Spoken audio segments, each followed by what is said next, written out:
Hello and welcome to somewhat of a mini episode of Star Wars The New Balance, Season 2, episode whatever the hell. Um, in our last episode, we're finally able to get off of MSO6, or not get off MSO6, finally go to MSO6. But beforehand, we had to capture the Bowman, thanks to a swift force power. The Bowman was easily disarmed and taken into custody. The repairs on the Hammerhead continued as some of the Void Shark pirates asked if they could join the crew of the new Hammerhead. In exchange for giving the rest of the crew who did not want to join up permission to head to the Pirate Queen's fleet, the Forgotten Fleet. You agreed to drop them off at MSO6. Understandably, they agreed. Morgan also decided to bring his happy ass onto the ship for no other reason than just to cook and to put holes in things that were just recently repaired. As you flew off to MSO6, we started with Tara going back to her old field office, and her front man, Marcus, played a very interesting message. Now, the rest of the crew has not heard this yet, but Tara would not even necessarily recognize the voice. But having heard the message of the players, you would all recognize this voice as Tolkria calling Cell, Cider, and Maud.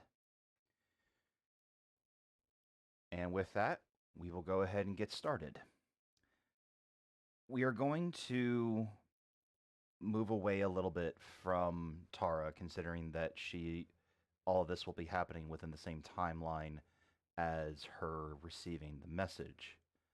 Um, so what would you be up to on MSO6?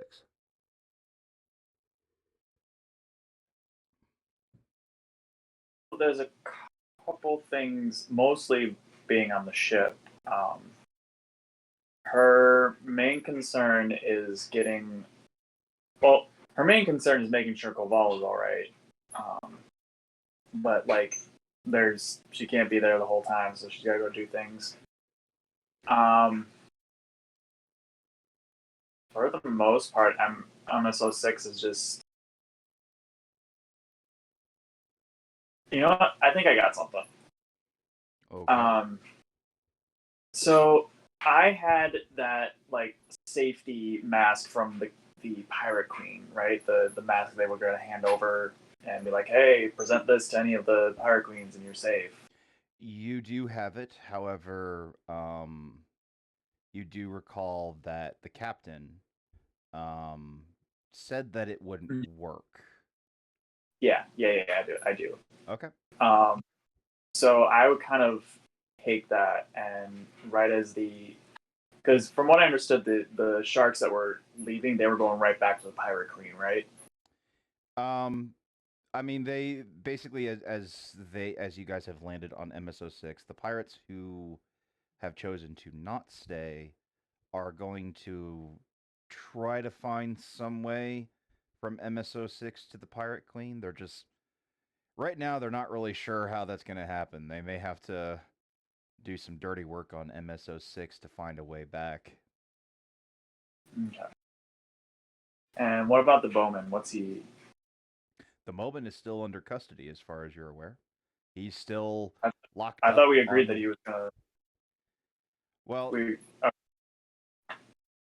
at this moment, because Tara went back to her office, she has not arranged anything for the Bowman. okay. At this moment, I'm not saying in the future, but at this moment, he is still locked up on the Hammerhead. Okay. Okay. Then I would. Yeah, the Bowman's gonna be more competent. Um, You're not wrong. um, I would go to him and because I've got kind of thing I want him to do for me. I want one thing to be very clear. I do not trust Cell with any prisoners anymore, so I'm going with you regardless of if you want me to or not. Fair? Fair. So Cider literally following you, what looks like from the outside, what appears to be a woman being followed by a bodyguard. To all who know, it's more like following a prisoner. Mm-hmm. It doesn't phase Sal. She understands. It's just she's got some business to do. Okay, you travel back to where the bowman is on the hammerhead. He doesn't seem to have been moved or has moved since you first took off from Lothal. Yeah, I kind of. So, we're on MSO6. What exactly is your plans for me? I suppose if Tara has her way, go and do some work for her that's off the books. Maybe get a new name. I don't know, I kind of like the Bowman, but I guess if I messed up this bad, I can't really keep it now, can I?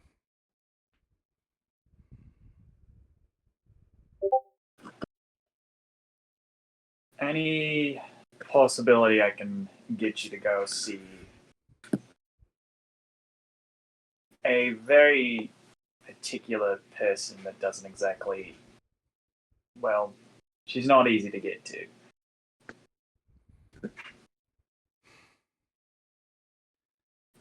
I would like you to remember that I definitely don't want to die.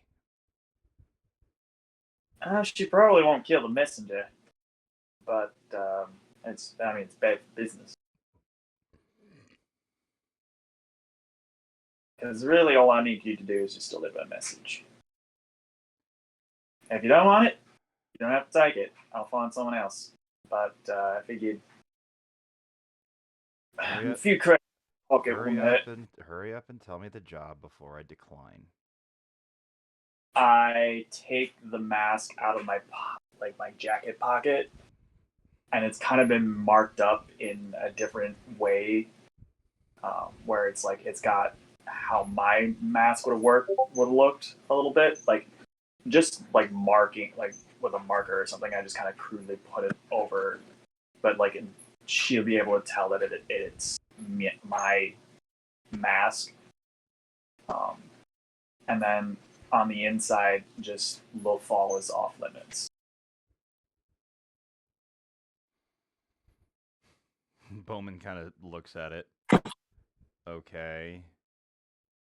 So you want me to give this to the Pirate Queen, and you're expecting her to not shoot me? No, she won't. She won't shoot you. What sort of guarantee can you promise that she will not shoot me? Because I know her.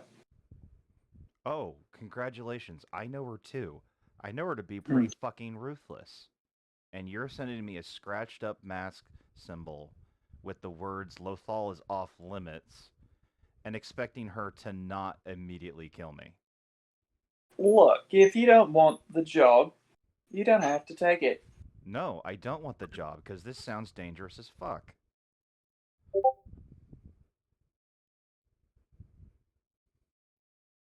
Huh? You don't have to take the job. But figured if someone of your strengths will be able to handle the job. Guess I thought wrong. I'm sorry, when was the last time you heard a Wookiee take on 15 battle cruisers? You're not going to be... I mean, if you're smart, you won't be taking on the entire fleet. Oh, good. So then I just have to kill her, her elite guard, the captain. I don't want you to kill her. I just want you to give her that. Yeah. Find somebody else to do your dirty work. See how well that goes for you. Dang, jeez, you're acting like I'm trying to be like... I'm just trying to send a message. That's all I'm doing. If you know this pirate queen so well, how do you not realize how well this goes down for anybody who tries to send her a message? How well do you actually know her? Because from my experience, from what I've seen, anybody who tries to send the pirate queen a message ends up in a body bag along with the messenger.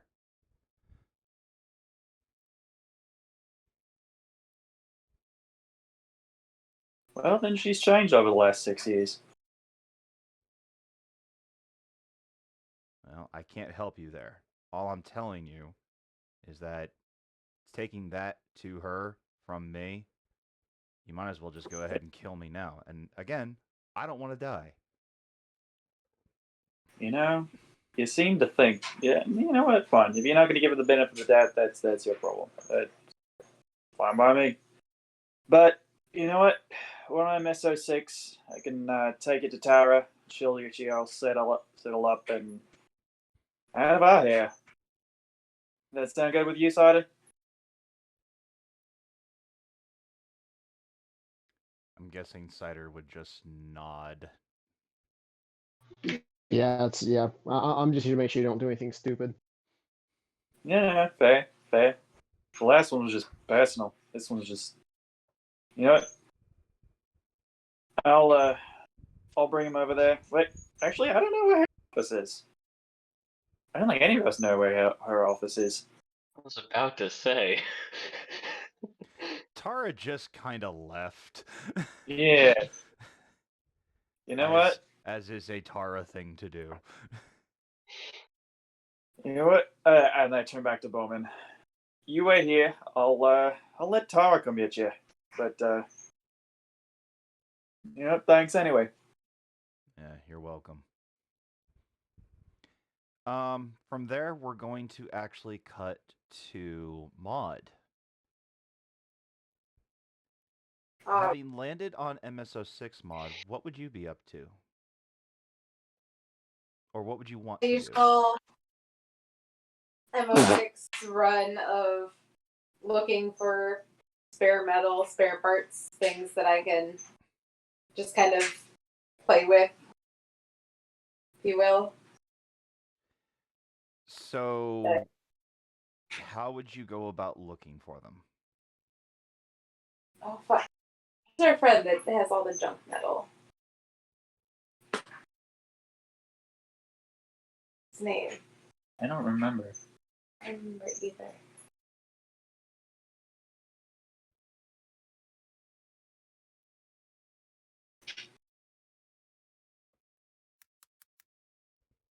I know we have a guy. What was the question? The guy that we get our scrap metal from. Yeah. Oh, yeah. There's a guy that we get scrap from. We do have a guy on MSO6. I just forgot his name. Yeah. Well, I've been using Echo to basically throw you guys into junkyards to find scrap. Okay. Wait, no, yeah, Echo was our guy. He just kind of aimed us at scrap heaps and said good luck. Yeah, that's true. Well, he is the harbor master.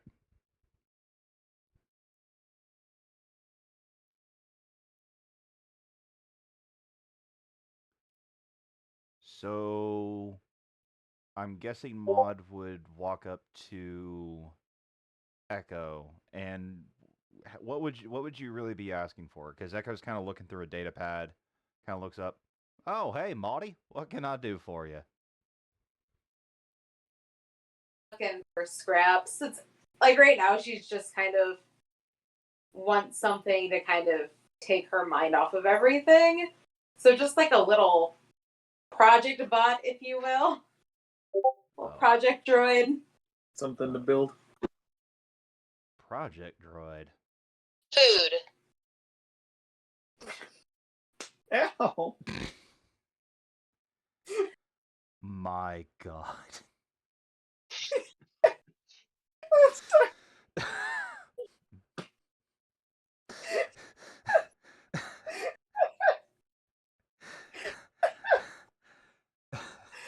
sorry. Okay, for those who don't know, Kate We has these heard little it. buttons. We know what it Well, is. You may know, but some other people may not. Fuck. It's just there's these buttons that Kate made for Banner to indicate whether he wants something, and one of them, I was kind of moving it on the shelf, and I bumped it, and then Kate smacked me in the face. So I bumped your forehead and then smack you on the face. anyway, sorry, I interrupted. Continue. So, do me a favor, Ed. Mm-hmm. Can you find that button again? Yes. When I say hit it, I want you to hit the button. Why? Just trust me. So, Kate has Echo, got her. Kate has got her hand over my head, ready to smack me if I do. Echo is, you know what, Ed? I'll save you. Yeah.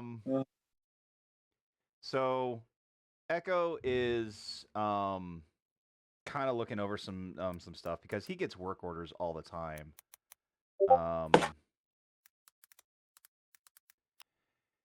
And the thing is that he gets asked to repair different locations, different things, and he's looking and he goes, you know what? In actuality, there's a bar that's been asking me to fix their food processor.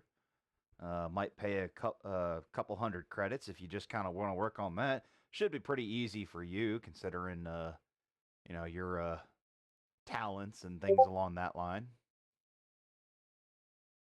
Cool. What walking in? Say that one more time. What direction am I walking in? Oh, it's gonna be on the 54th level. You're gonna be looking for a place called Fat Cheekies. Fat cheekies. Got it. Everyone eats a fat cheekies. Just don't ask for the special. You will not like it. Noted. Thanks for the heads up. So, Maud, you have been to several different parts of the of MS06. However, this is really the first time you're getting an opportunity to see a restaurant. And you're kind of looking around and you see a restaurant and it says Fat Cheekies and it looks like the equivalent of a humanoid pig with a big smile on its face. And he's kind of just motioning his arm on the advertisement board. As you walk in, it smells like a fast food restaurant. It looks like a dive bar. Oh boy. Ew. You walk in, and this place looks like an absolute train wreck. But yet, the entire area appears to be a happening place. Everyone here wants to be here. They are there. You can hear ruckus laughter as people are enjoying their food, and you see what you assume to be cheeky, or at least you hope that's cheeky.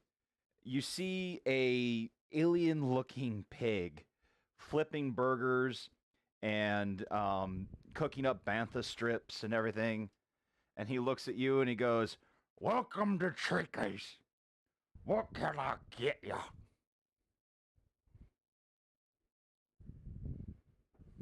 Echo was telling me that you had a food processor that needs to be fixed.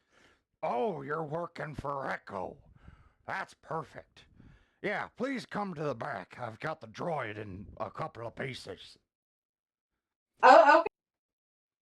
Like I'd slowly kind of follow him, just be like, "Oh my god, He's the thing weirdest is, place I've ever been." yeah, Maud is so uncomfortable. You go to the back, and it doesn't take very long to hear it. And I have no idea how this is going to sound, so I hope this is hilarious.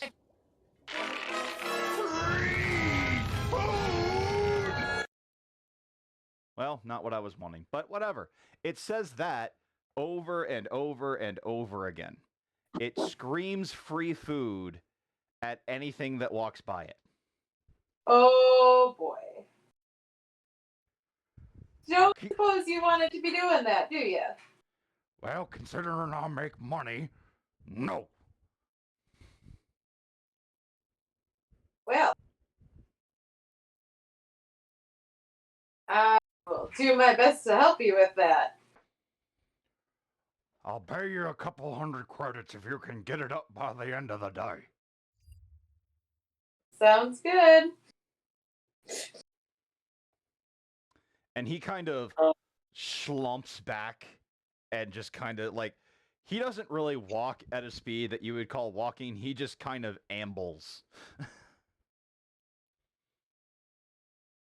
Please make a 2 purple mechanics check.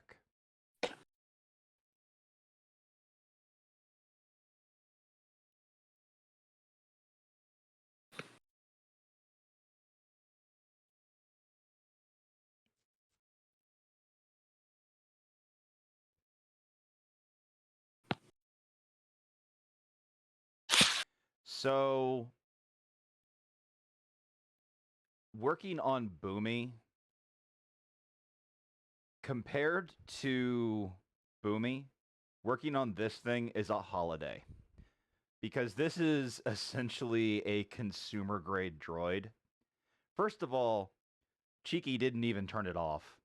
He just kind of took it apart, which means this thing has been in pieces and still active this entire time. So out of respect, Oh, you poor thing. he turns it off. You turn it off, and you begin to reassemble it. As you reassemble it, it once again spews its famous catchphrase, "Free food." And you turn it back off again to see if you can try to fix its processor a little bit. It takes a couple of minutes, and it's basically time consuming, more crunch work than anything else. It's not anything that would be difficult for you. But you eventually get it to turn itself back on. Welcome to Cheeky's. How may I serve you? Are you a customer? Yes. Well, test run, so yes. Splendid. Would you like to hear the specials of the day? Yes. We have a 4-course dive meal in bantha strips, hogmoggins, and celestial entities as desserts. So, celestial entities. What? He produces a picture, and it looks like a little gumball.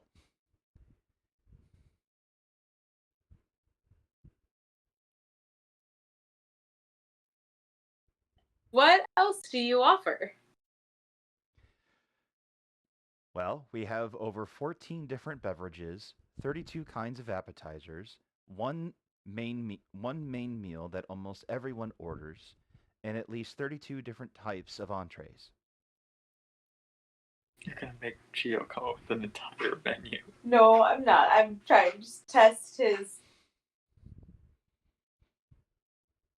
Gosh, I can't ask a droid what they would recommend. Outside of this, his default, which would probably be the special. Kind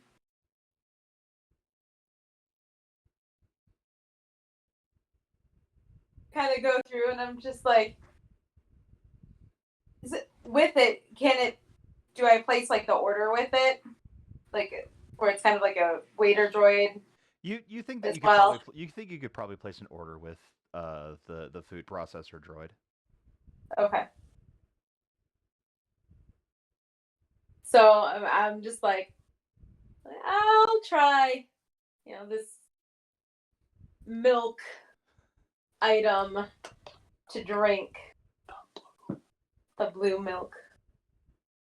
One slushy of the lords on the way. I'm sorry, what?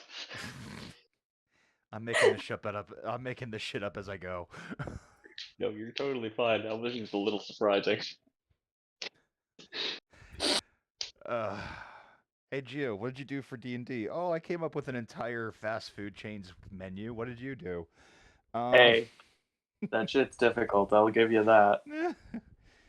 um, No, okay. I'm sorry. I have to butt in with a little anecdote here. For the Pokemon campaign that I'm running for Kyle and all that, every single town in that Pokemon campaign has one gimmick restaurant that I have to think up on the spot because I forget to design it. So far, I've had Raptor Burger for Star Raptor Burger. I've had Cranny Do's and Cranny Don'ts for Orberg City for the Cranny Dose. Yay. I've had Cherubi Tuesdays. Cherubi. I've had Bronze Bell for Bronzong as Taco Bell. That's amazing. Jesus. Sorry. Continue. No, it's fine. As you finish up with it, and it actually begins to work your order, and Cheeky comes back and he goes, "Amazing work! I didn't think I thought I would have to buy a new droid." Nope, just needs a little tender loving care, and make sure that you turn off the droid before you take them apart next time. Why is that? I'm sorry, what? Why do I need to turn off the droid next time? It makes it a little bit easier to figure out what's going on. A little bit kinder too. Whatever. And he gives you 500 credits. Woo! Okay. You begin to hear something moving into the kitchen. Now, as big as Cheeky is, he's not abnormally large. However, you do feel these footsteps. They don't feel like Morgan's footsteps, they feel bigger. Before long, you see what you assume to be a really large orange creature man thing standing directly in front of you wearing some kind of battle armor. Maybe kind of protective garb of some kind? It speaks to you. Can I? Oh boy.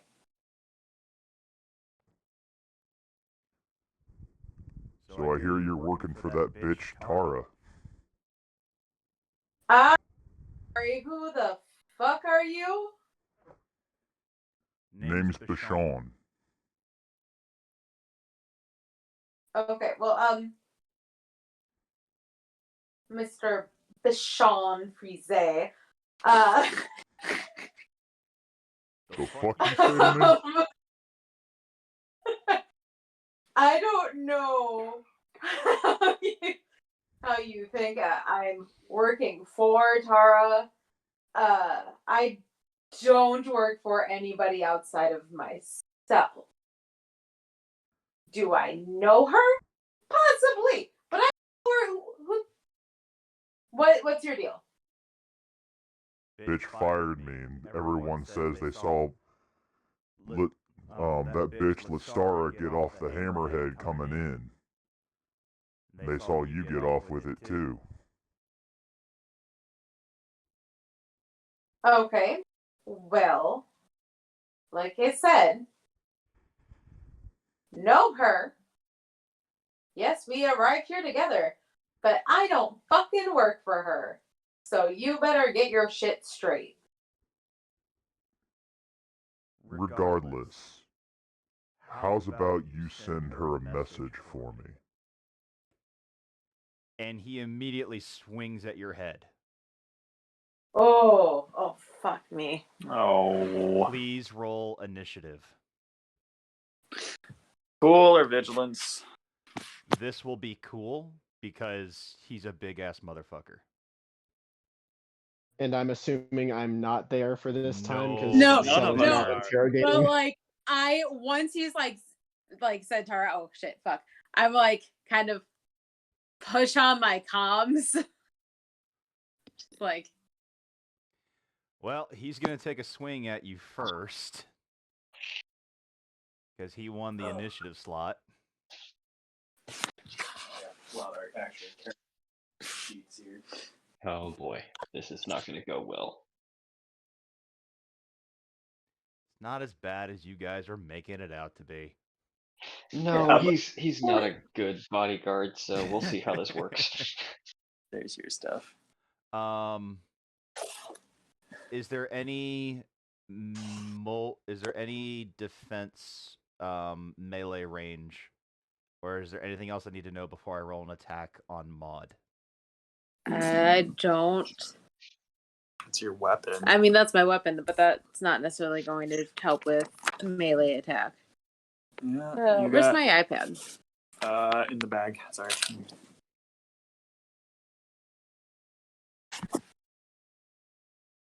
Oh, because I've got force powers. Haha, bitch. But Sean's barely got her brain cell. This is not going to be hard for you. I know. That's just more of me going, I have things. Having things is good.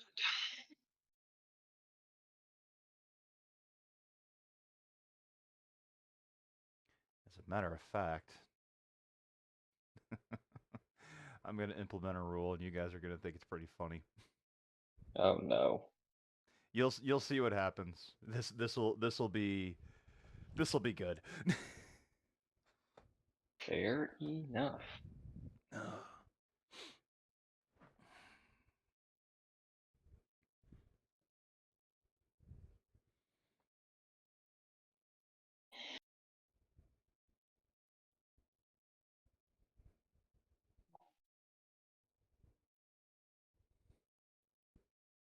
Okay. Let me know when you're ready, Kate.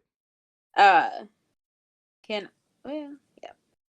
I use my control for my sense tree? That's once per round when attack targets the force user, upgrades the difficulty of the pool once. Is there no roll or anything along that line? It's force die. Sure. Go ahead and roll a force die.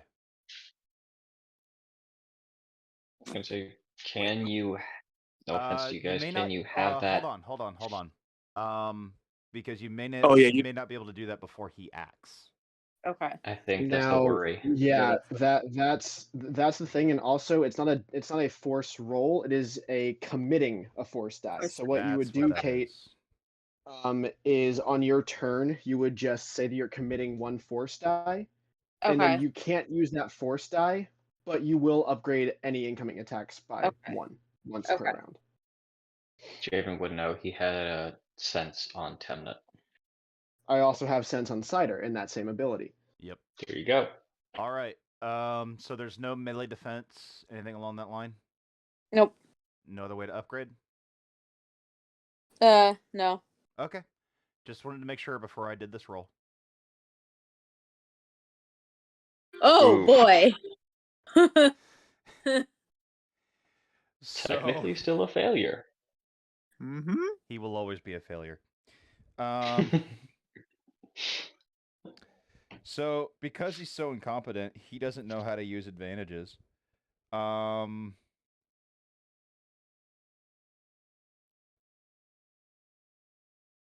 He is, however, going to upgrade his next attack, so he is going to be rolling 4 blue next round. So he swings. What you notice, Maud, is for how big he is, he's not exactly ambidextrous. He's not exactly nimble. So he swings wildly, and you've seen Cider move, and it like these attacks look like they're moving in slow motion. You literally duck, like kind of casually, and you get out of his way. His fist smashes into a bunch of pots and pans. Hold still, you little bitch. Please don't call me that. Do we have to resort to name calling? He does, not me. I know. Oh, I know. I know. This dude calling everybody bitches. Pretty much. This dude has the intelligence of a bantha and about the same smell. He is not smart. He is not good. It is your turn, Maud. What would you like to do? Okay.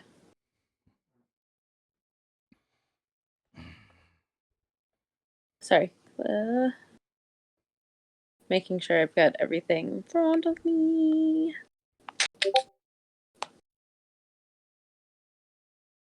I will grab my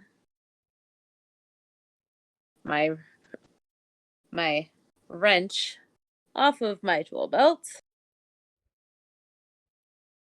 Okay, that's a maneuver. And can I just take a swing? Go ahead. It'll be 2 purple. Upgrade your ability dice by 1. Because he is such a big target. Okay. 2 purple. And then that would be what, melee? Yes. So, yep. And And then then- upgrade your ability dice. Yeah. Boom, boom, boom. Yep, looks about right. What? Jerks. Do you normally have a melee of 3 and a brawn of 3? Because my melee is the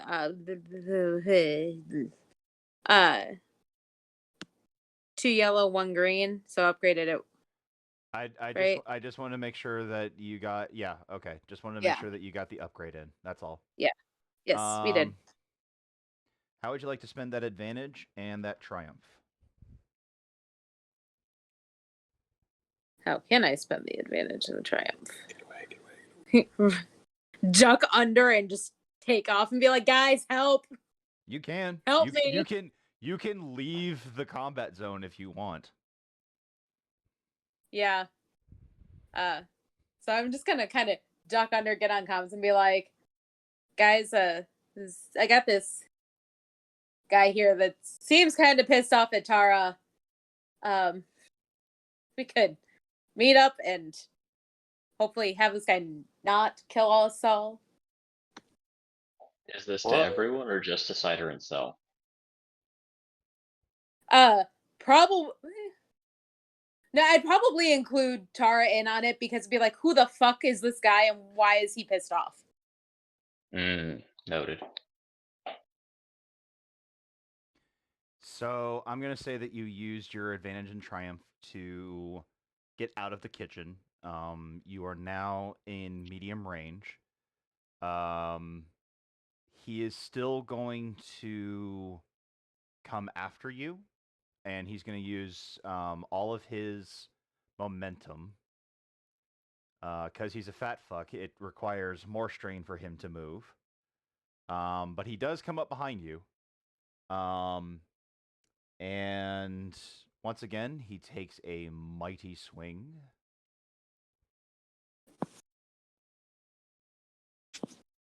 And did you actually commit the force die, or because I think that doesn't that take an action to do that?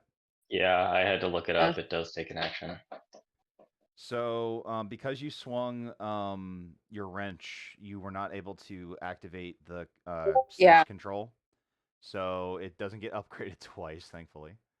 It's going to be even harder for him to swing now. Oh, fuck you. Take 6 damage, but whatever your soak is, it absorbs it. Okay. So you take two 2 damage. 2 damage. No, I'm sorry, 3. I No. apologize. Okay.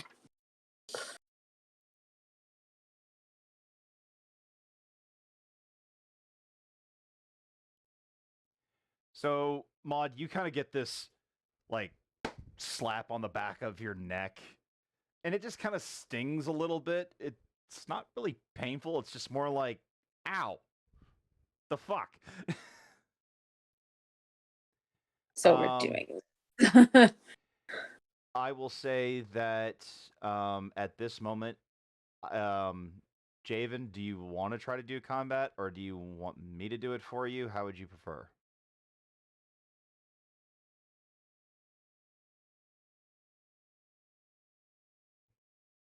I can leave what I'm doing now to do a quick combat thing if you like. Okay. Everyone who is not Maud, please make a agility check. Against, I'll say, 2 purple. Just flat agility, no. Oh, coordination. Sorry. Joke's on me, I guess, because that doesn't change my roll even slightly. No. Gio, would it be possible to do something remotely? I mean, it's MSO6. It is your home, and it is a space station. If you're looking to hijack into like security cameras, yeah, you can. That's more what I'm doing, is like getting some footage of him needlessly attacking a civilian, so that way I could just send it to the security droids. Okay. 2 purple against your computer's check, please.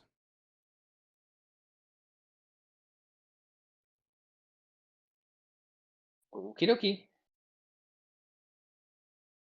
Yeah. That's coordination. Nope. Did you add your I Coordination. no, I did computers. not add my coordination, No, but that's an error. That's an error in the, I've seen that kind of error. Yeah. I built one dice pool and then I built another one, so that's my bad. Listara's coordination is legendary. No, I am not that coordinated. Dear fucking God. Okay. Give me a minute. Because with 4 successes, I will say, you've tapped into like security protocols, and there isn't, like I said, there isn't really law enforcement on MSO6, but Mhm. people, the good people of MSO6 take care of their own, and this is not okay. Yeah. So So I'm essentially just you actually get a Go for it. message from Echo. And he lets you know he has dispatched some of his boys, and they will be there momentarily. Yeah. Awesome, because Tara, and I imagine during this, she's actually in the middle of having the discussion she was having with Marcus. So Pretty much. I'll let you know when you get the message. I'll put it that way. sounds awesome. Maud, it is your turn. Swings at me and I'm like, okay, we're fucking doing this. At this point, I'm like, they've heard me. They kind of have an idea what's going on.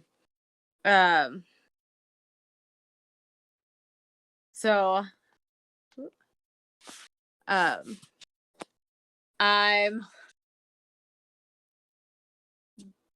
now I will go ahead and I will commit that force die. Because I can do that now, right? Yes, you can. Mm-hmm. That is your action. What would you like to do with your maneuvers? I guess I'm just gonna try to make sure that I'm doing my best to keep my distance away from this guy, and like trying to duck under like tables or anything that are kind of around, just be like Stay the fuck away from me. I did nothing to you. So you're basically in game terms, you're taking a guarded stance. You're Yeah. trying to be harder to hit. Yes. Okay, not a problem. This roll is gonna look real stupid. I kind of like that it's gonna look real stupid, but it's gonna be real stupid. Once again, Bashan tries to attack Maud. It gets negative upgraded twice because one of control and one because he's so big. And he's going to get 1 black because of the crowd, and he's trying to attack in it, and another black for attacking in a person who's leaving. Let's go ahead and just throw in a 3rd black because I originally gave him 2. So it is now 2 red, 3 purple to try to attack Maud. Oh jeez. Um, Oh jeez. What? shit. Fuck these dice. My God. I'm telling you, man, ever since we started using this dice roller, we have been getting hit so hard at every turn. Yes. Oh my goodness. Bashan actually breaks a table that you were hiding under, and the force from the broken table kind of hits into your back. Please take another 6 wound minus your soak. Okay.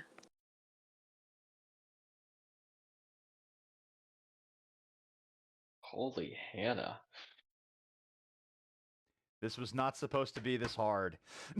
Oh, you can't blame the dice, my dude. I'll say at this moment, Cell and Cider, you are outside. You are outside Chiquis, and you see what appears to be a bar brawl between a giant mammoth of a creature and Maud just kind of being underneath tables trying to get away. I mean, I- do we roll initiative at this point? I am actually Or- going to... Yeah, go ahead and roll initiative. Would it be cool or vigilant? I will let you choose whichever one's better for you, Cider. Maud, not Fantastic. Cell. It will be whatever's better for you as well. Because you've had all the It's time to either- prepare, you can go straight in. What? Why did it? I accidentally bumped Streetwise apparently. Are you on? I need. There we go. Do you switch over to you? Oh yeah, that would help. Yes, it would. I'm pretty sure my skills like this were a little bit better. All right, cool. There we go. And what's? Yep, we're gonna go with cool. Cool.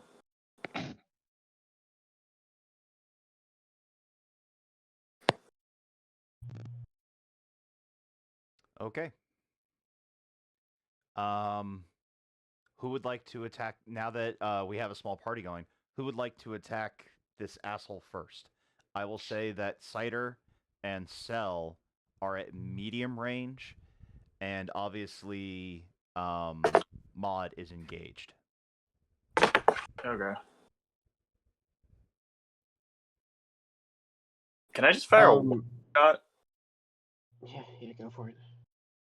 Yeah, I just want to fire a warning shot, just like not at anything, but just like right at his, like where he's about to step or like where he's looking.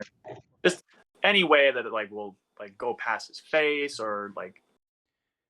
It'll Something. still be like I understand what you're saying. It'll still be Yeah. a ranged combat check. Cool. Because you're not aiming at like any like you're basically taking a shot in thin air, just enough to make sure that Bashan gets the point. Go Mhm. ahead and add a blue to the roll. Cool. And make it 2 purple. Cool. And I am just using a pistol for this, so this will be ranged light. That's fine. Oh, look at that.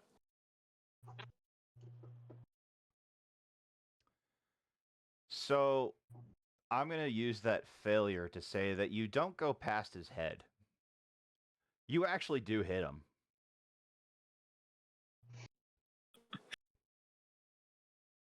Okay. How would you like to Well, spend those 5 advantages?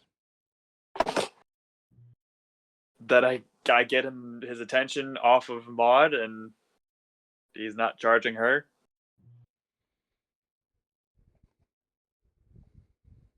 Because that was just my main point. It's like May Hi. I make a suggestion? I sure. What are you thinking? Stun setting so it doesn't look like you're trying to kill him. No, he needs to know my intentions. Okay. So you pull the trigger. Well. Yes. Okay. I mean, I would say it's too late at this point. You've already said what you're doing. Yeah. No, please go ahead. If you said that we were planning this, like getting ourselves ready to go, like whatever, I probably, with how I am with Cider right now, I think I would have put it in the stun setting.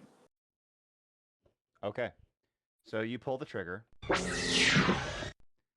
And the stun setting goes off and it hits him in the head. It does less damage. What is the damage on your stun or on your weapon? 6. Okay. So you do 1 point. Literally you just do 1 point of damage. Yeah, just enough to get his attention. He's like, "Hey, butt face."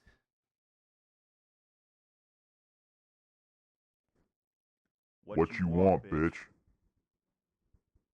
First off, rude. Second off, that's my sister you got there. You're gonna have to lay hands off her. You think you can handle me? Get your ass in here.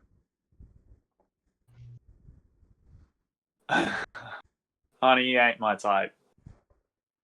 Then shut the fuck up. No. See, like I said, that's my sister. Oh, well, yeah, now that's just rude. I'm gonna have to step in here. I just kind of dressed her for you to take your, like, all right, you want it? Yeah, no one can say that to my friends. I'm mad. And I just step forward a little bit. All right. Who would like to go next? I'm guessing it's Cider. That'd be me. I look at him, I'm like, come on, shrimp. Are you going to him or are you I do that thing where like I kind of like crack my neck to the side and like roll my shoulders a little bit.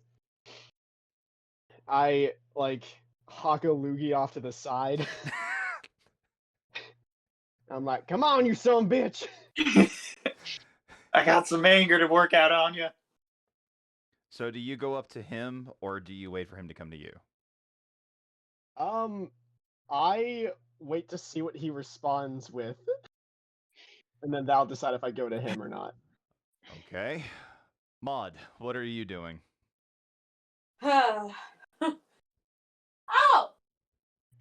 thank you for showing up.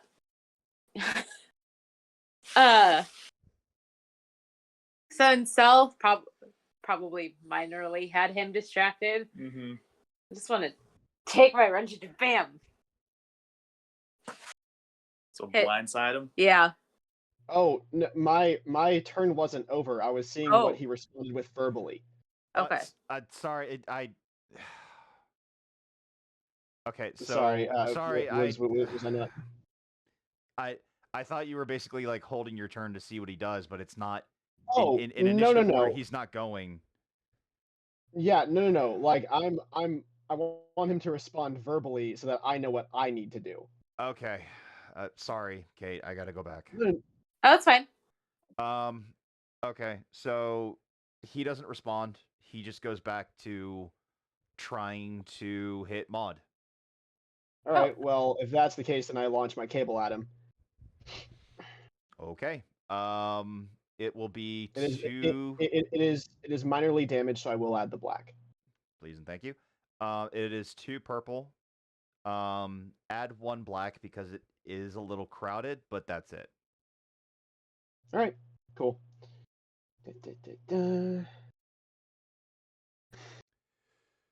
Oh, jeez, that is awesome. uh,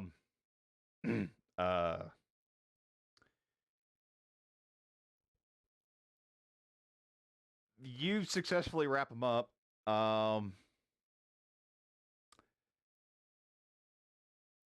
Take 3 strain just because he's a fat fuck. Like it's a fucking Dewooten.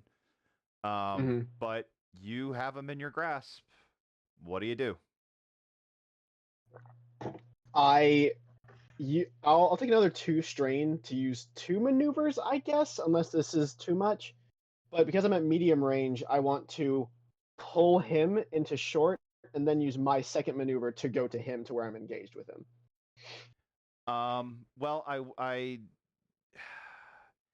because technically, If I that's, think if, we said. if that's too much, that's fine. Well, I'll what just- I'll say is you can actually pull him all the way to yourself if you want. Like you can just yank him out the door. Yeah, I'll do that. I'm like, I said, come here. Okay, so Maud, you see this Dewooten. He has his fist up in the air, and then you see a very familiar cord begins to wrap around his belly, and he kind of looks at you with this "what the fuck" kind of look, and he gets yanked out the door.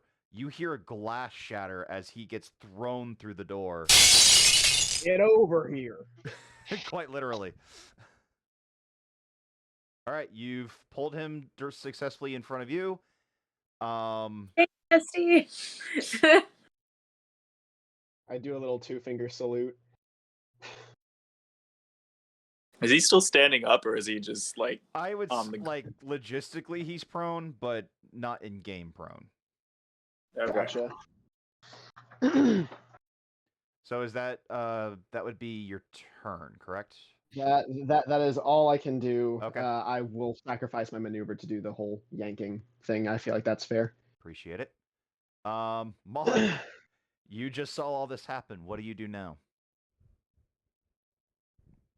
It's like, okay, because Cider has him firmly by the balls, if you will. God, I hope not. How did you Is know that my what those balls balls have were to be around my waist? I don't want to know. Okay, he's a Balchinian. You can't. Oh my. Great reference. Thank you. Anyway, Okay. So I'm gonna turn it. I'm sorry for the damages. If you just want to take the credits that you owe me, take what the damages out of the credits that you owe me, and I just kind of walk out. He kind of looks at you and says, "Don't be absurd. He's an asshole." I mean, I do feel bad, but I Go appreciate kick your his ass. That'll be plenty. Noted.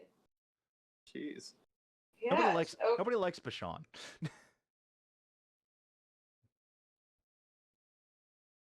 Like I said, nobody likes Bashan. You're doing MSO6 a favor. See here, and like here's the thing. Like I know Cider has him. I'm worried that if I'm like I go to like take a swing at his head with my wrench, that I'm still gonna miss and like hits. Fortune But I favored do the want to bold. beat this guy's ass. Yeah, fortune Just favored go. the bold. Hit him. No, he take another blue because he's wrapped up. He literally cannot stop you from hitting him. Okay. So melee. Melee. 2 purple. Add a blue, and I think it's 2 purple. Isn't it? 2 purple. You know One what? blue, 2 Fuck it. purple. Make it one.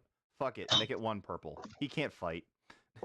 He's wrapped up. He is literally a punching bag right now. Okay.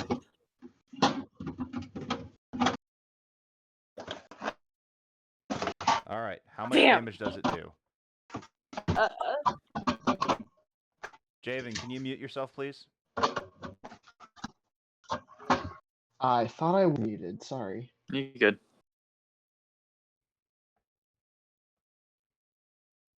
Weapon. Whip it. My damage is 2 plus 2. It does 3 You got a damage. triumph there. Let me see. So would that be That does 5? that's no, that's not right. Blunt weapon. Damage is +2. Yeah, does brawn it say- plus 2. Brawn +2. All right, so your brawn is 3. 3. So 5. 5. So So 5 plus 6. 1 would be 6. Yes. And then you got a triumph as well. So you did you could use that triumph as a crit or as a way to spend advantages in battle. Crit. His ass. I'm crit. Crit his ass. Fair enough. Your weapon doesn't have any vicious, right? No. Okay. That's done. I know it has stun. So you literally hit him on the back of the head and he just falls flat forward.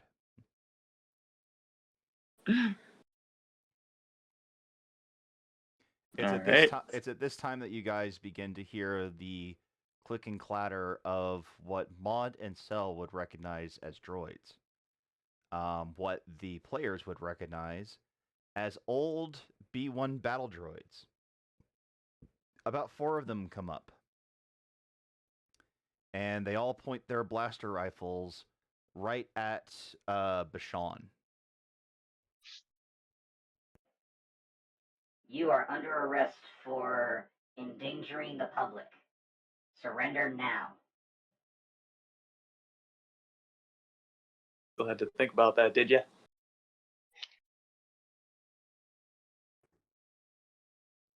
That bitch Tara made sure I couldn't work anywhere. This ain't no better anyway. Sounds like that's your problem, mate. The droids very quickly remove Bashan, and one of them looks back and hands you a notice from Echo. All it says is, "I'll take care of the garbage." Classic Echo. He's a real nice guy. How you doing, Maud? You all right? Yeah. I'll be fine. I think I need to go back and lie down. Yeah. I will say at this moment, Listara gets the message from Yuval.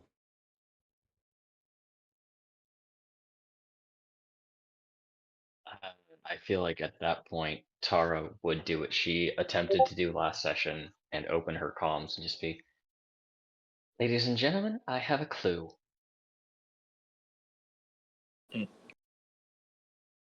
All right. Fantastic. And she will beam you the message, the address to her office.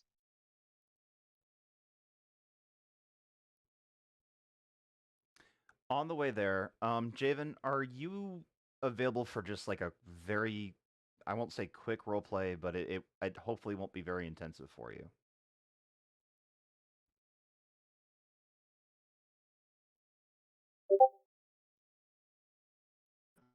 Yeah, give me like 2 minutes. Okay.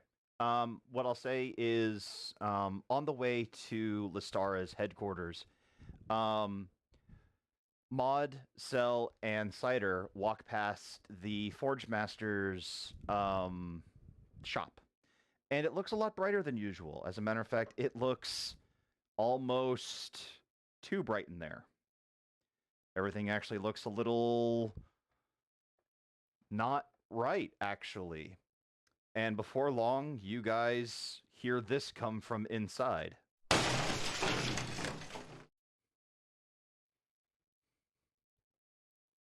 Well, that don't sound right.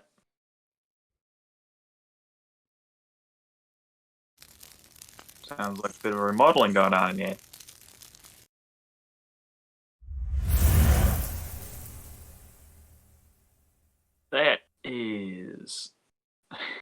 concerning. Yeah. I'm assuming Cider's reaction would be to head inside and see what's going on, so I'll wait until Javen gets back, though. Yeah, but you guys also hear some other sounds come from there, which is even more concerning. Uh-huh. What?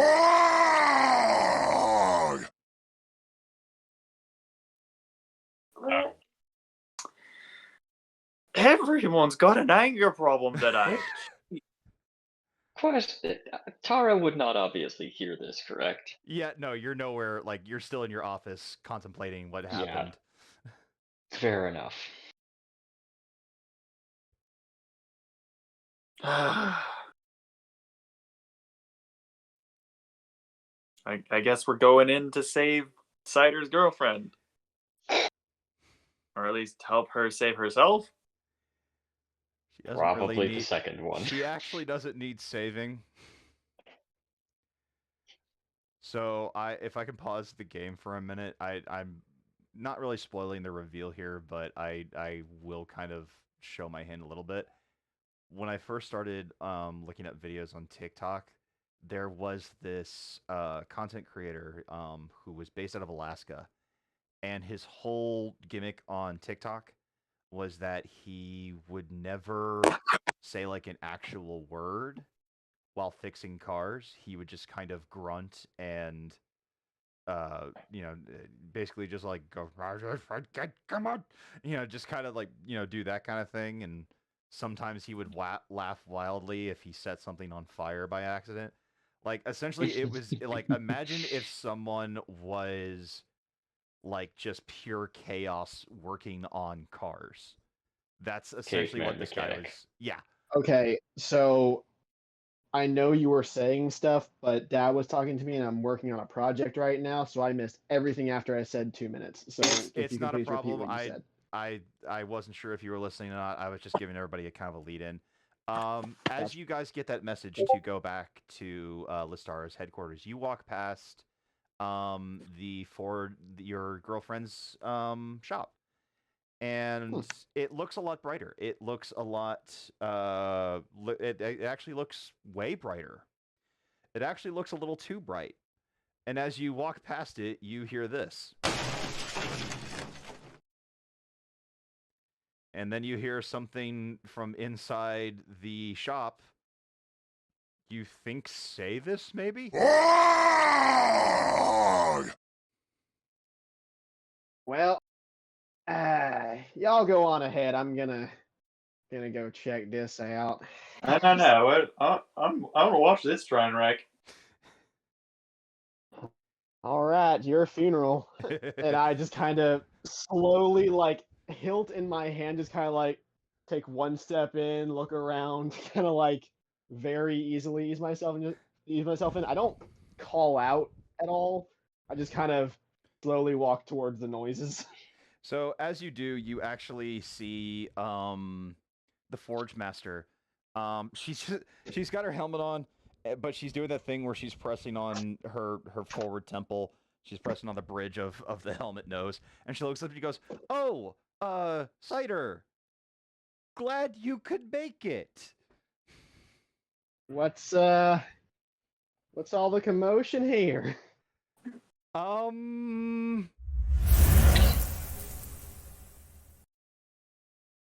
Nothing that you need to be too concerned about.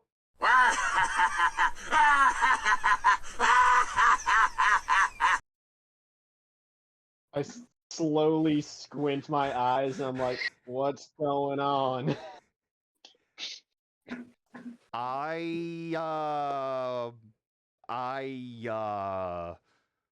And you hear something come from the back of the shop. And again, you hear something break in the back.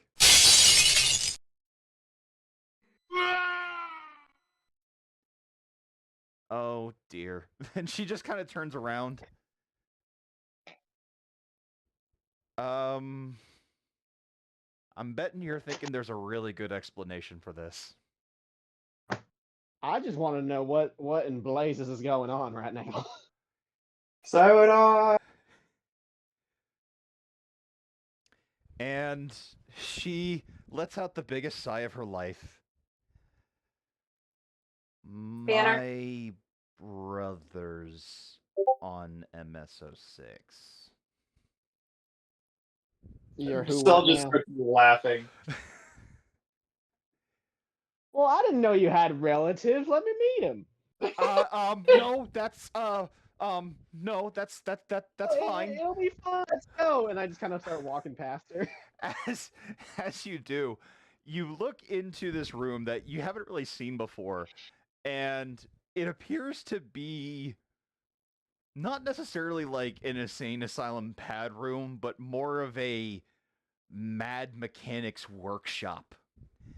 And you see this Mandalorian fully armored, fully helmeted, but there are so many dings and scratches and paint missing that it almost looks like his armor was put together with duct tape. Oh. And Banner. you see him look up for a moment, and what did you load in here? Jesus Christ. And he looks like he's trying to catch something that is flying, like maybe a droid that's flying. And he just kind of throws his arms up a little bit. You hear this come from the room.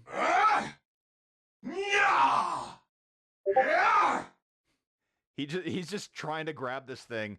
The drone immediately turns on him, and you hear something fire from the droid, and all you hear is him just running away from it.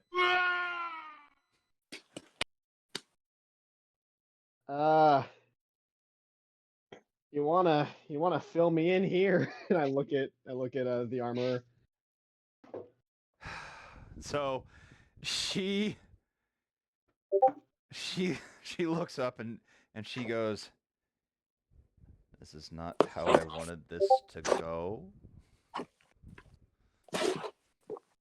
Uh-huh.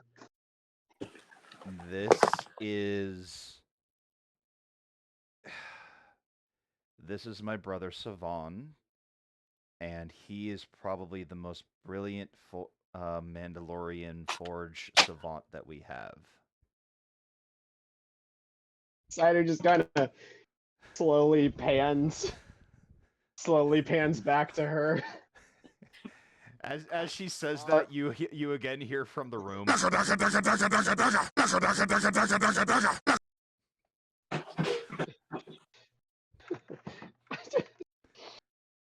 I just hands on hips, go like,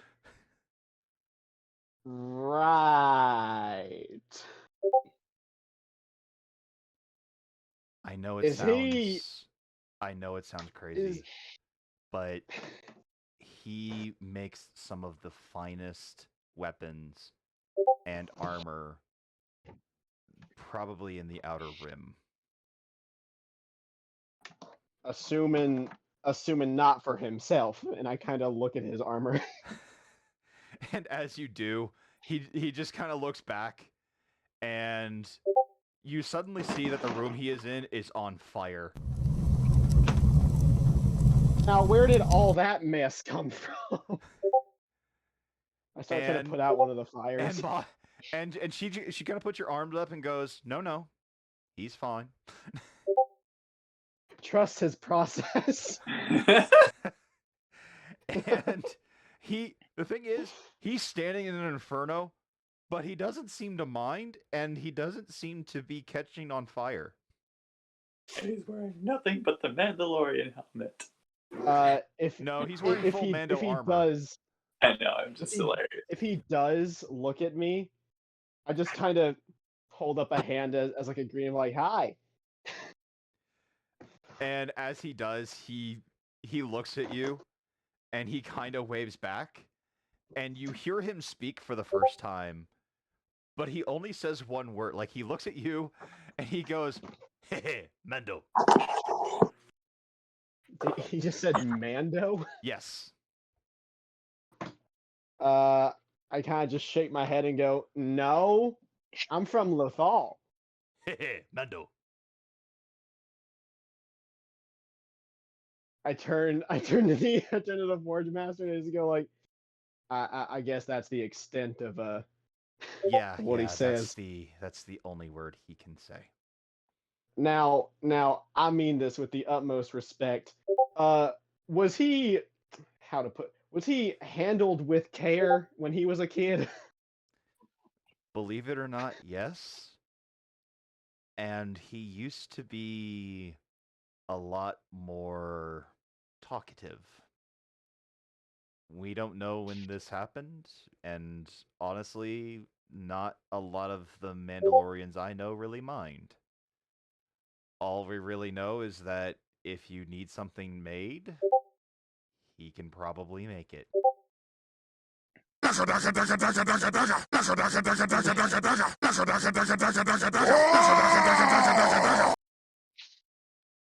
long as you're willing to put up with that. Well, I mean, everyone's got their process, I suppose.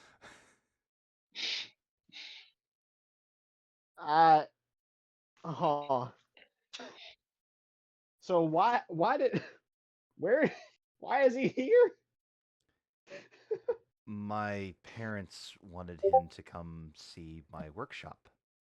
Thought maybe he could improve my my sales. He's working Have they on... met your brother? Yes, they have. Currently, Okay. he's working on a new wrist-mounted launcher. And it was a special Sutter kind of order. purses his lips.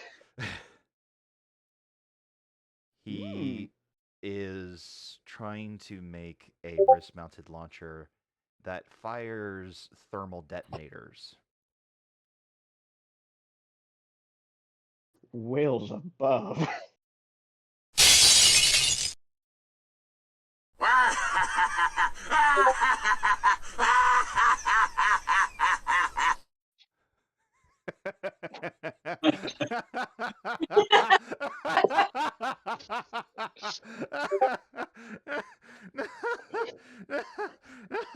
Jesus Christ.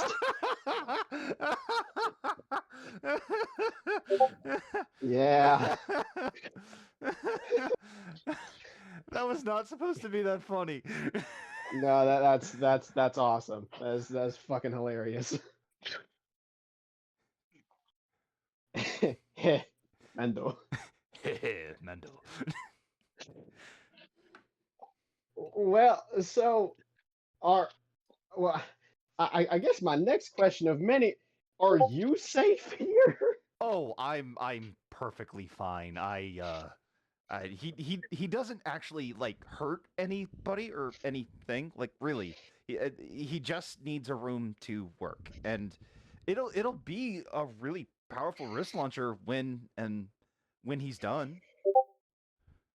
I swear to you, Cider, sweetheart, I swear, what he makes is truly brilliant. It's just you got to be willing to put up with him. Hey, I'm not disagreeing with you. I've only seen the guy for 2 minutes in total. So, all right. So we just like leave him in here and he'll just do his thing. And as you say that, he leans up against the glass, and not like a regular person, like trying to get your attention. There's one foot on the ground, one leg up in the air, both arms on the glass, and he is pressed up against it, looking directly at you. I very slowly extend my left index finger and boop his nose on the glass. and as you do, he leans his helmet back and he falls over. You know, I've changed my mind. I love this thing. I think he might like you. Well, he gets it. I can't explain it, but he gets it. Look, just you just got to trust me on this. If you give him a project to work on, no matter how difficult it may be, I know it sounds crazy, but like there is nothing this man can't make. Well, then I might. Then I'm. Oh. Well, then I might have a challenge for him.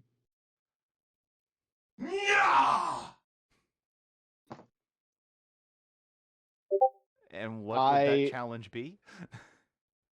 I take my hilt off my belt and I gently press it to the glass. He gets back up from laying on the ground. Fantastic. And Love that. It's almost like he does Morse code on the glass. He just kind of goes, knock, knock. Do I understand what he's trying to say? No. He just knocked good. his head on the glass twice. I pull the hilt away from the glass and I activate it to show him what it's supposed to do. So he sees the thing light up, and you see him drop his arms, his legs, and he falls to both knees. And as if praising Lord Jesus himself, looks up to the sky and just yells.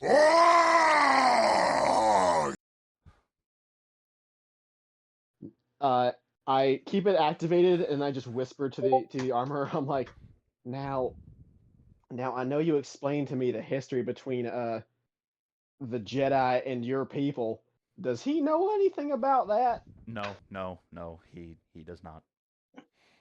Now, what did that yell mean? Was that an acceptance or was that just him screaming? He thinks you made that. Well, I've actually been thinking of making one from scratch myself. Wait, you know how to do that? Oh, speaking of which, look, it's new, and I deactivate it and I hand her the hilt. It's a new one. Wow. Yeah, look at that. So Ain't it what do pretty? you...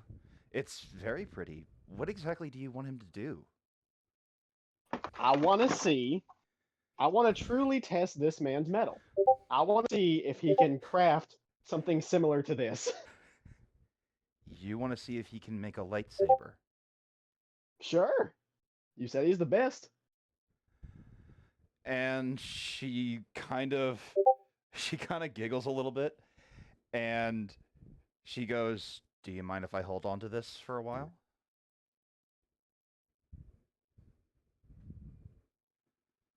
I kind of look at it. How long's a while? I promise to have it back to you within a day.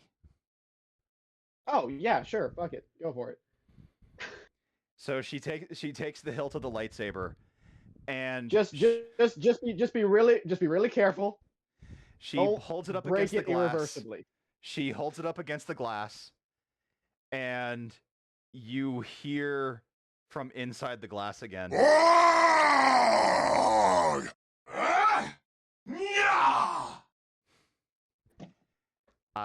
He accepts the job. Fantastic. And I touch my fingertips together and touch them to my chin. And he gets back up and he goes, "Hey, Mando." Mando indeed. With that. Meanwhile, Sylvan Water just... I love the guy. This guy's my favorite guy.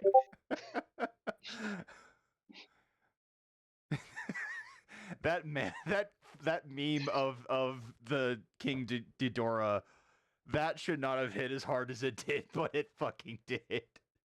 It's perfect. It's Forgemaster Cider. Mendo. This is our smartest mind right here. One of the most He is brilliant a men of our time. brilliant man. Oh boy. The inner machinations of this man's mind are an enigma. Life is like a hurricane here in Duckburg. I've got a combine harvester. No. Anyway. Okay. Now that the detour's done, um, everyone proceeds back Fucking into. stupendous. I hope that it was fun for you, Javen. I'm sorry it took a little bit longer than I was expecting. No, that's fucking amazing. I love it. Everyone meets back up in Listara's HQ. Listara, I will say that the data that I gave you regarding this person does come with some visual clips. You don't hear the audio, but you see this man like on the ground making circles, jumping to try to catch things that may not be there, running into walls headlong, and then sometimes just staring at the camera upside down. Understood. So there's some context to what they're going to be describing. Yes.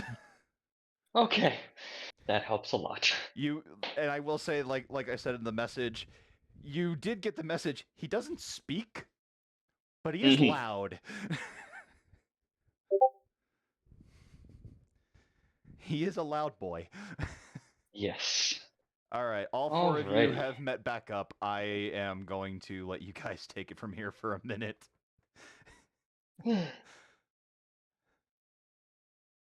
Oh, thank you for all meeting me. Why do you all look like you've seen a ghost? Man, I'm feeling fine. Oh, yeah, because you weren't the one that had your head hit multiple times by somebody that you work with you. Oh, yes, Bashan. I had Echo send a couple of droids to take care of him. Oh, yeah, there you go. I appreciate that. Cider is grinning like a fucking idiot. It definitely would have been so. You're meeting the in-laws then. I guess. Well, hang on. Wait a minute.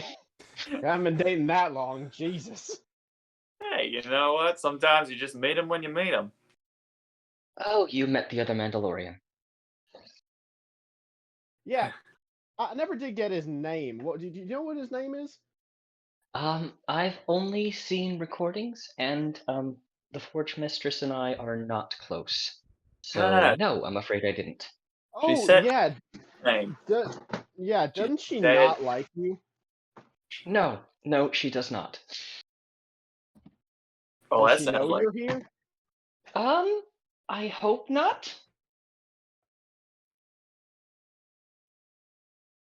You know what? That sounds like there's a bit of history that I don't need to know about. So. Well, I gotta dig for that. If you're gonna be traveling with me, I gotta know what you did to my girl. I just think we have those personalities that don't really go well together. She's more of a take action kind of person. I like to lean back and kind of let others handle it most of the time. So we just don't get along. All right, so it's kind of difference in opinion, kind of deal, I guess. Generally, she has been helpful when I've asked her, but I just don't think we'd ever go to like have drinks together. You know, I don't think we'll ever be friends, but I do respect her. Yeah, speaking of drinks. I haven't had one in a while. Speaking of drinks, Sel just starts nosing around like looking for a decanter. Looking for the classic office bourbon. Yeah. can I just have there be an audible click on whatever liquor cabinet I have? So you see Cell start looking around, and Cell, as you find what you assume to be maybe holding the prized possession, you begin to hear this.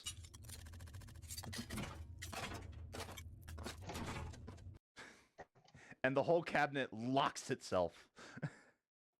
It's like, yeah, the door's jammed here, and she just starts jamming, like wiggling it. You know, it's really really stuck here.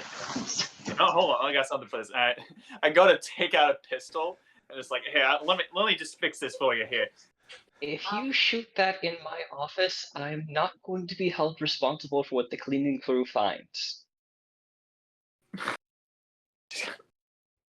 You have the pistol like right up the against the lock. You know, Sharon's Karen, and just puts it back.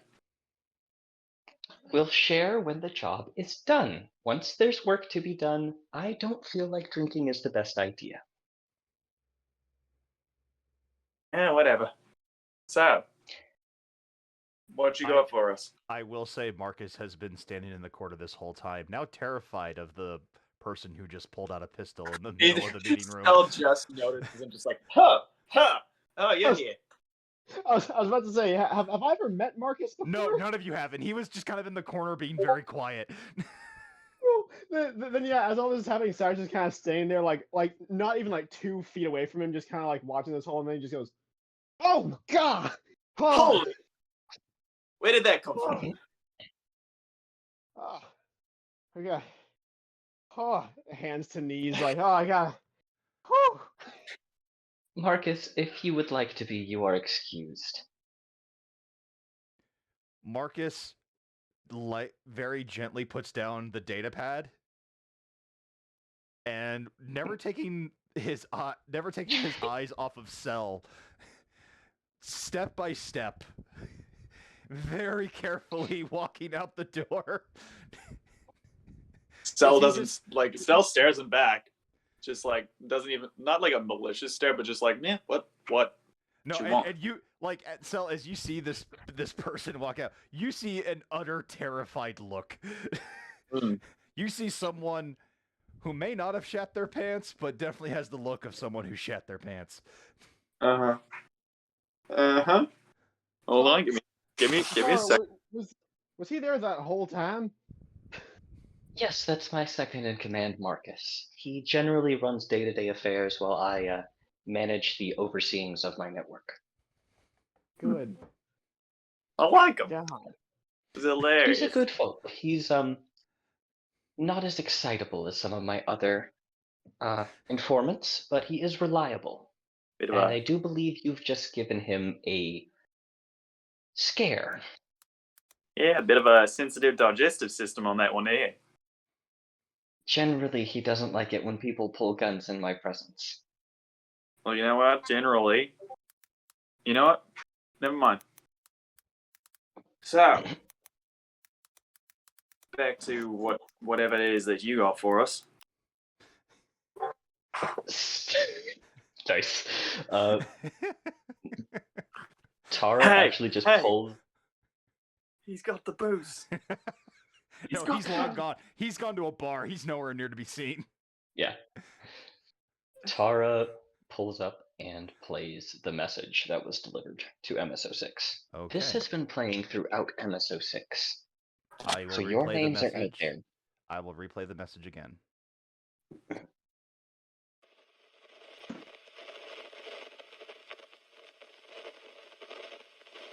Cell? Cider? Body? Cell? Cider? Body?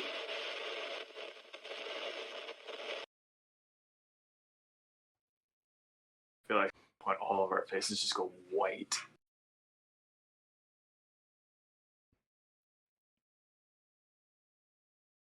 This has been playing throughout MS-06. They were trying to decode it. I imagine it's a clue. I just look at Cider.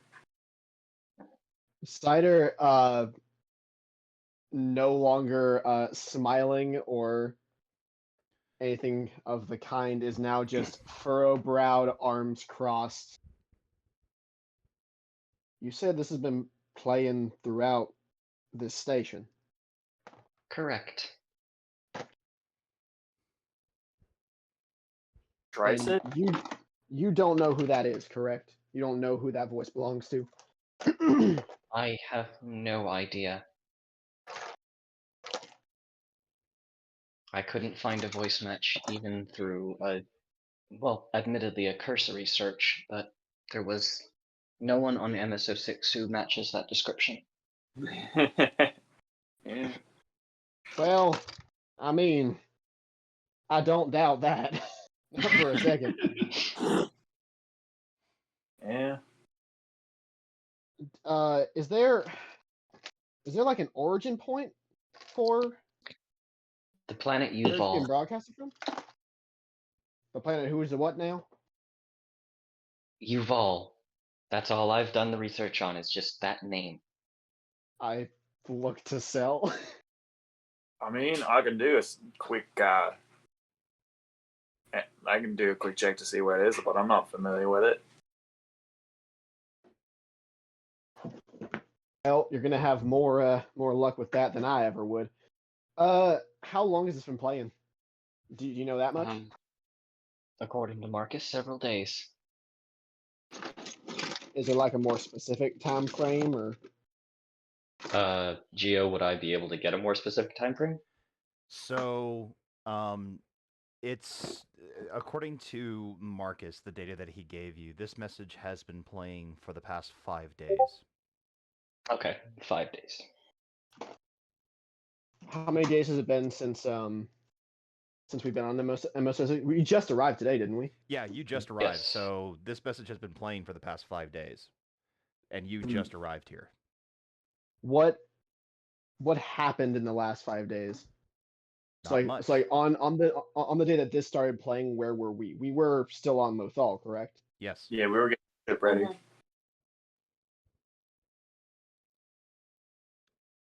You might have just been taking off from Lothal by the time this message started playing. 5-day journey on the ship. I'm giving rough estimates. Essentially for Gotcha. Yeah, I'm not giving exact time definite. Essentially, the way that I would say it is this message has been playing since you've been on Lothal, but most of the message play time has been since your travel. Okay, so we were definitely like on the ship when this started playing, Um, or we were on Lothal when this started yes, playing. yes. Okay. Because like Cider would be thinking about like what being the will, he just kind of okay. So it sounds like he's like Cider goes into like full like he's not a smart guy, but he starts going into like detective mode of like where was I at? What was I doing? What were they doing? Where were they at? Just kind of like going through and kind of like trying to pick his brain.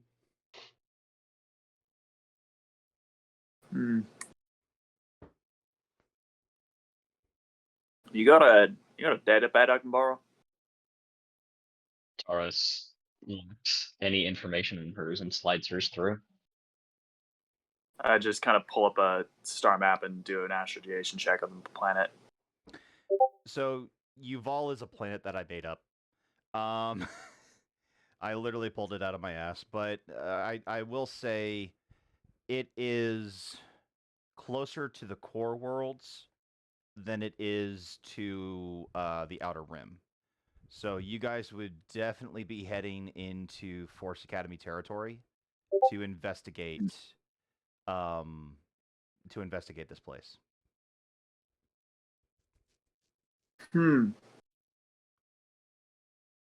Yeah, I kind of relay that. That seems counterintuitive, given you're wanted.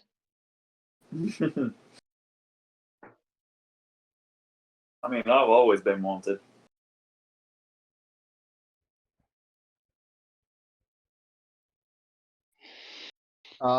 Cider actually looks at Maud and just kind of 5 days ago, did you feel anything happen?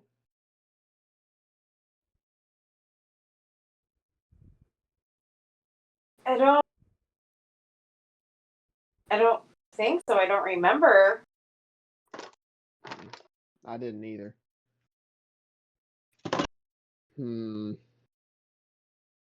What if it isn't the? What if it isn't your Will's thing? What if it's not something about that? That's what I'm trying to rule out now. Because if we didn't feel anything, because he's gone, he's part of the will now.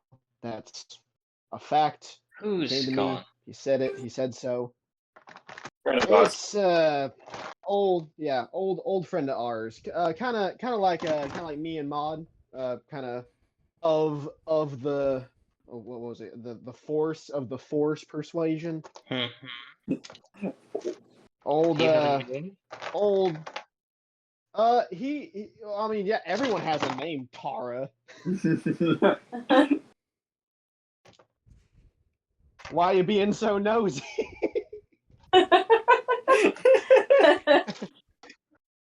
Cider getting Forgive. visibly defensive. I simply ask because if it's someone I might know or have heard of, He was I the might have a only little better context.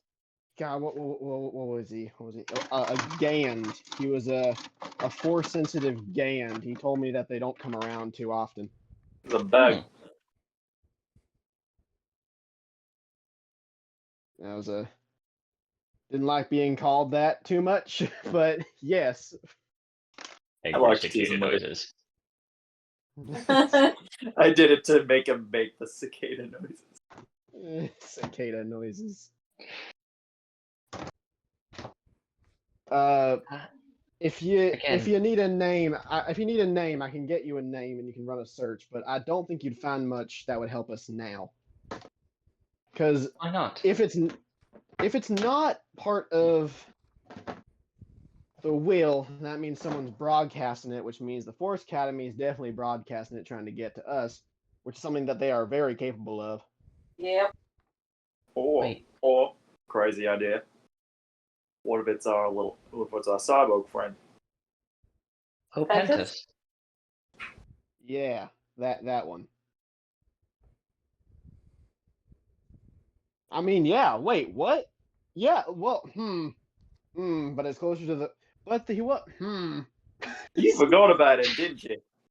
Cider going through the various paces of like figuring something out. I'm just watching the gears turn in like reverse direction for a second. Watching all three of Cider's gears turn in his head. Just, Just give it a second. It'll work out. He'll get there. So, if it's man-made and Pentus is part machine, and he was at the Force Academy, presumably, at the time that our friend was killed, then this could be him. If you're talking about Pentus and Tolkria, it's entirely possible. I never said his name. It's very obvious. Pentus has several records on the Holonet of being in service with a man or a bug named Tolkria. Their records go dark about a year ago, but they did have a well-known association. Oh, fine, yeah, just association, whatever. I cross my arms and look away. But seeing, like, kind of hearing that, so I just kind of goes, yeah, whatever. He was my old master for like 2 months.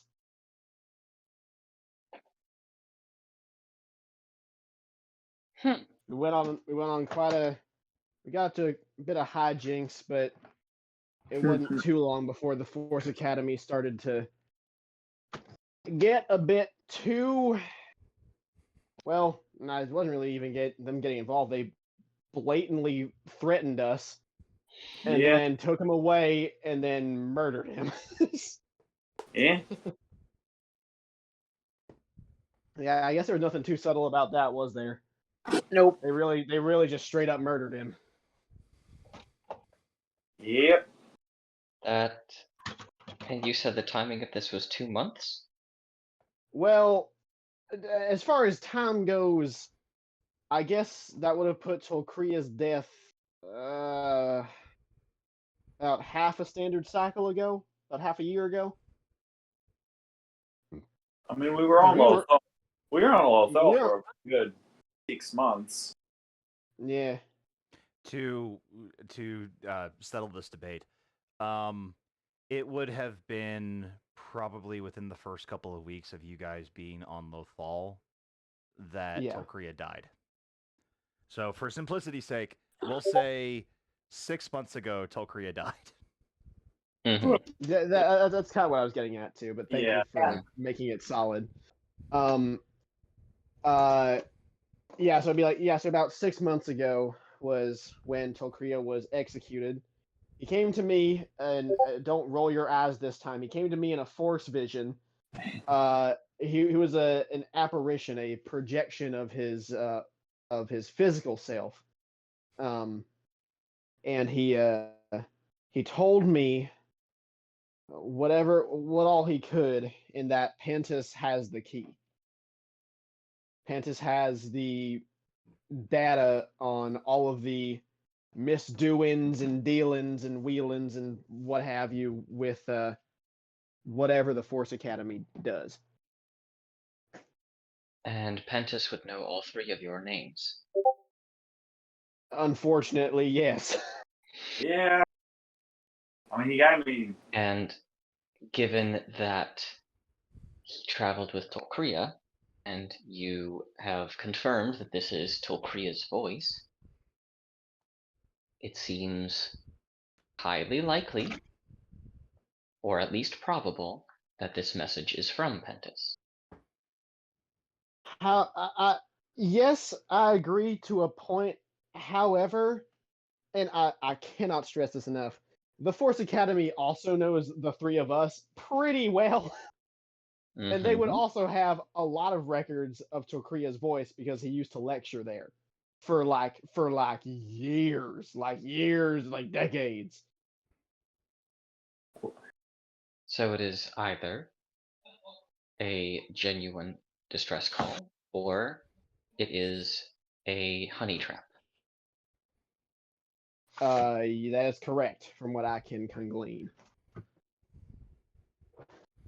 Well, I can only give you the information. What you choose to do with it is up to you. Well, I mean, assuming you're a part of us now, you would be coming with us, unless you're done now that you're back here. Yeah, you were saying you're a little bad with field work. I am. However, I can do better. Let's just say I do better when I'm connected to a network. On Lothal, there was very little I could do because the HoloNet does not extend far into the Outer Rim.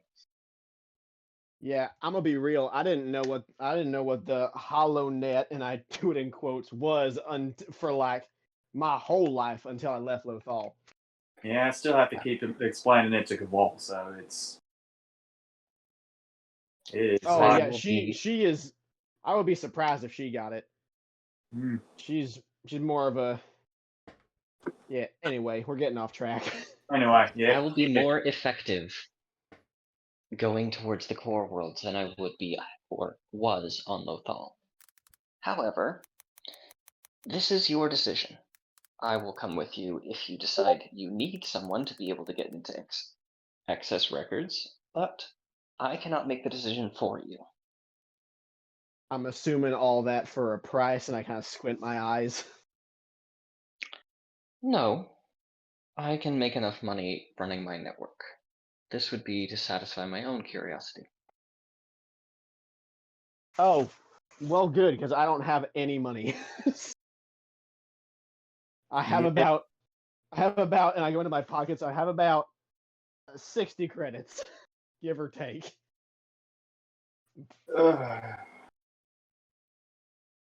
What? I had to apologize to my girl. Looks defeated. You know what? For that, I'm not going to blame you. I had to do that a few times myself. Yeah. You get it. But I mean, look, I just don't want to put y'all or myself in danger again. But I know if we don't investigate this, then the plot will move along. I'm kidding. I'm kidding. If we don't, then get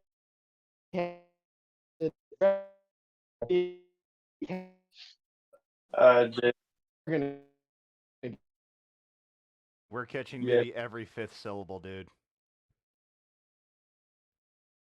God damn it. It's not your That That came came out. through. That came through Yes. Hi. How's this? well. Good. A Better. little quieter, but that's fine. Oh, he's coming back. All right, cool. When did I start cutting out? Yes. Yeah. Yes. Fantastic. So Basically, after you made up with your girlfriend. Yes, that was the Gotcha. last thing that So- was noticeable. So I said, I'm trying to remember the gist of it. I said, if, like, I don't want to put anyone else in danger. However, if we don't investigate this, and then I made a joke and said the plot will never move along. and then, What? Uh, No. retconned that and said, if it's a fake, then it'll keep getting played over and over again as another ploy to get us, and then they'll eventually start doing all that and just keep pumping it out until it gets too annoying. Alternatively, if it's a genuine distress call and someone from the Force Academy hears it, they'll send someone to go investigate, and that's way worse if it's a genuine distress call. So, my vote, I guess, is we go and investigate, but we have to be so careful. Yeah. Mm-hmm. Yeah. Well, I guess we gotta go save the robot. also, so, Maud, Hmm. how much do you know about your ship? Which one? We have two. The smaller one. The fact that it was built by the Force Academy, and then we found trackers on it after our dear friend Grogu was Go taken. group. No, Go I'm pretty sure it was Go. I can't go speak group. right. Leave me alone. Ah, it was yes, perfect. I Yogurt's love it. favorite cousin, Gogurt. Oh Go my god, I forgot about Yo Play.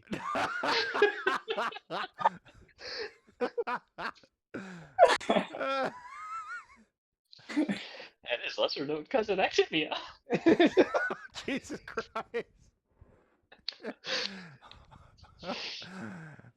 Their father, Orko. No. Activia, Yo Play, and their tricks. Yes. Okay, we need to move on. God damn it.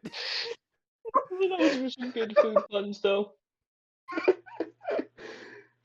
Anyway, Yeah, but I forgot about Grogu, actually. Where is he in all this? I mean, I think the last time we checked, he was still with the Force Academy. But like the Force Academy, like trackers still on have our ship, Grogu. and we removed them after that. Yeah, kind of a thing you guys forgot. Grogu's been under arrest this whole time. There was so much Grogu's going under on. arrest. Lithria is dead. Pentis is going through a mental breakdown, and we are going on a 6-month vacation. I didn't know what to do. We had no power. I couldn't do shit. Oh my goodness. This is amazing. I'm glad that it took 7 episodes in for you guys to realize, oh god, Grogu's been in jail this whole time. It took us playing a whole other campaign. Oh shit, stuff happened the first time. God damn, he's fucking dead. There's no way he isn't. Well, it's been good. It was good knowing him. Guy, Anyway. the guy spends his whole life being hunted, and now he's been in jail for a year.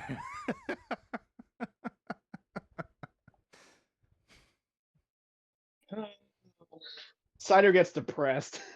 Yeah. Anyway, I didn't realize I was the one that remembered all this shit and was supposed to bring it up at our weekly meetings. I'm sorry. we had weekly meetings. How would Wait, you know? You're fucking Gaval. we met up weekly? Sad Tolkria noises. Tolkria Fuck's said we're sake. going, what the fuck? God, we suck. You can hear the audible head smack just like throughout the galaxy. I died for this shit? God, Tokria's less like my Obi-Wan. He's more like my Qui-Gon, who was there for like an episode and then just like watched the galaxy fall apart from the Force. Like, Knowing that the oh people my he God. trained could have Okay. done something. All right, let's get back on Anyway. topic here. Anyway, yeah, so he's in jail. Oh yeah. Oh, he is And way what do in you jail. Yeah. you know something about our ship? Is what you're saying. I mean, like, we picked it up and we reclaimed it in space. The Force Academy fixed it up for us and then booted us out the door. Alan, mate? We got the trackers, but we removed the trackers. True. Cleaned it. Which trackers? The trackers that they put on our. Is there more than one set of trackers on our ship? I would go over it again just to be sure. There might be some tech you're unfamiliar with.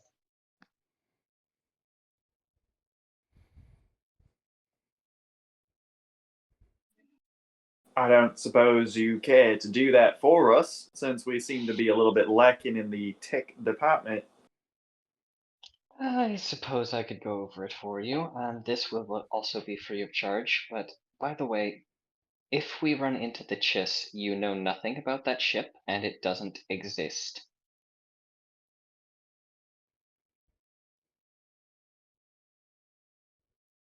Yeah, Oh yeah. Sure. I mean, that's the last thing I need is another pain in my ass about the Chiss. Another pain in your ass? Not like saying I have multiple from the Chiss. I'm just saying I have multiple pains in my ass in general. Fair. So But the Chiss this will become a is- larger one. This Yes. is where I need to stop for a moment and ask Kate and Ed, do you guys remember how you got the Kraken? We recovered it in space.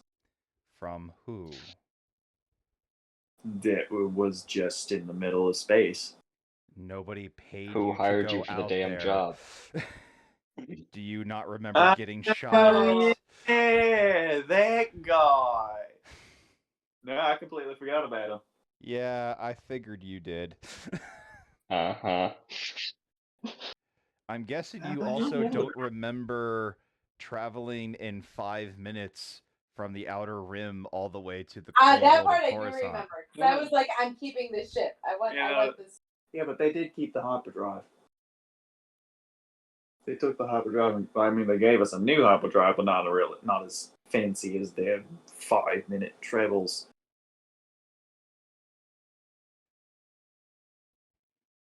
Okay. So, what? Point being, you know something about it.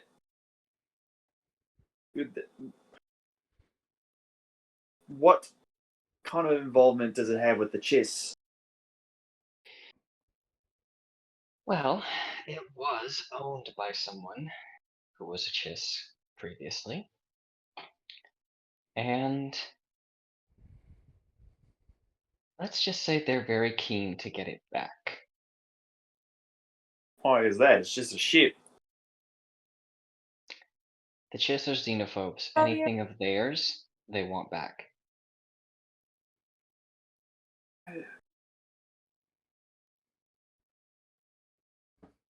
Okay. Well, you know what?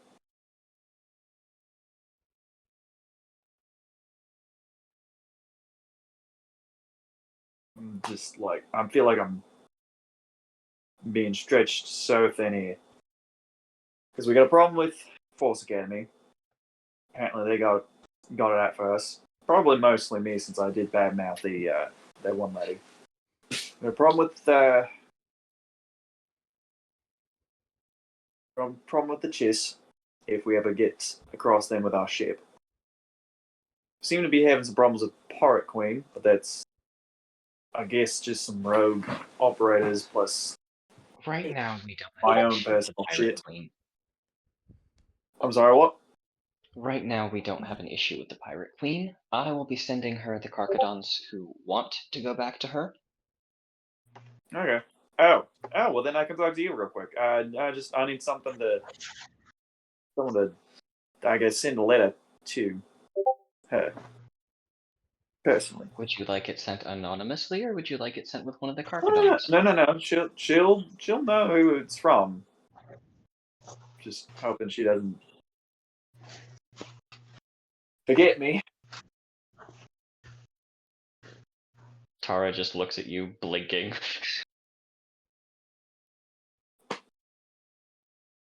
Look, it's been a while. All right, I'll deliver Now- the message. In the now, meantime, I assume. I did miss what that message you were trying to send out was.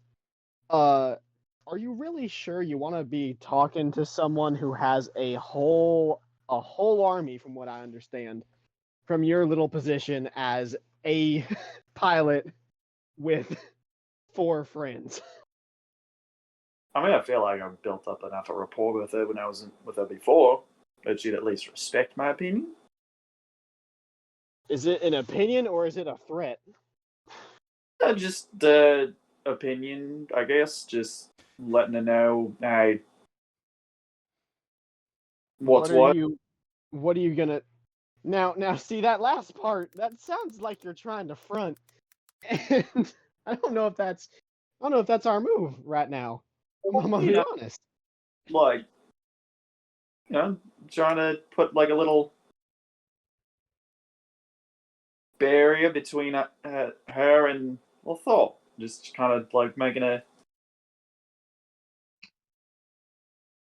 clear. Can go You that. have simply just left her symbol on Lothal, and anytime they came by, they could have just presented it, and they would have been on their way. It was useless at that point. Both arms pointing at Tara, like, yeah, that.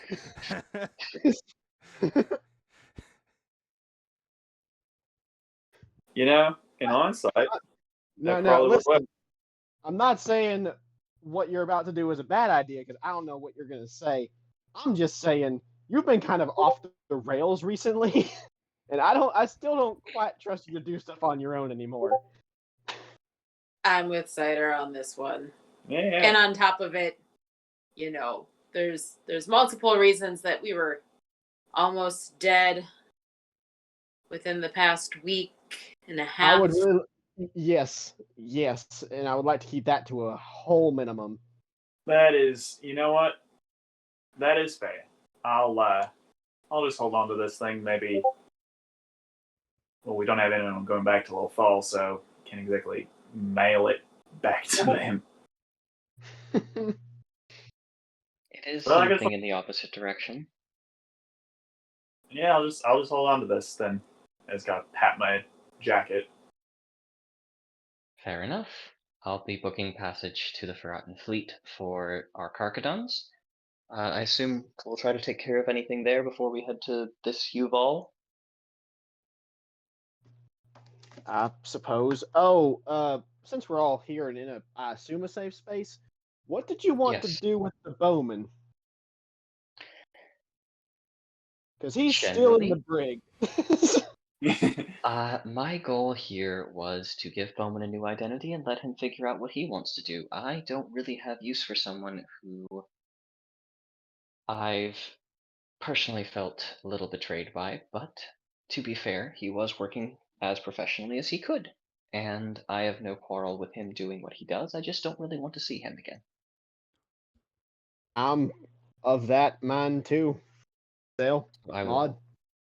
Hopefully forge him a new identity and send him on his way. That's fine with me. Yeah. We'll off the ship. Yep. Mod, all right, cool. It's unanimous. Get him off the Alrighty ship. then. Get him out of here. I think Tara will try to commit to that, to try and getting the Cargadons to the Forgotten Fleet, and then working on getting a new identity for the Bowman. As you do, After that. Marcus has actually been kind of outside listening because you pay Marcus well. He knows what you're looking to do. And he comes back in and goes, I will get the transports booked, and I will take care of the Bowman for you, Miss Tara. Oh, sweet blazes! Oh, Stop doing that! Oh, God, He let a bugger, isn't he? man, you gotta stop with that shit. I swear to God. Why are your Oh, friends thank so you, Marcus. loud? Why are you so quiet? Put 2 fingers to my neck and look at my pulse.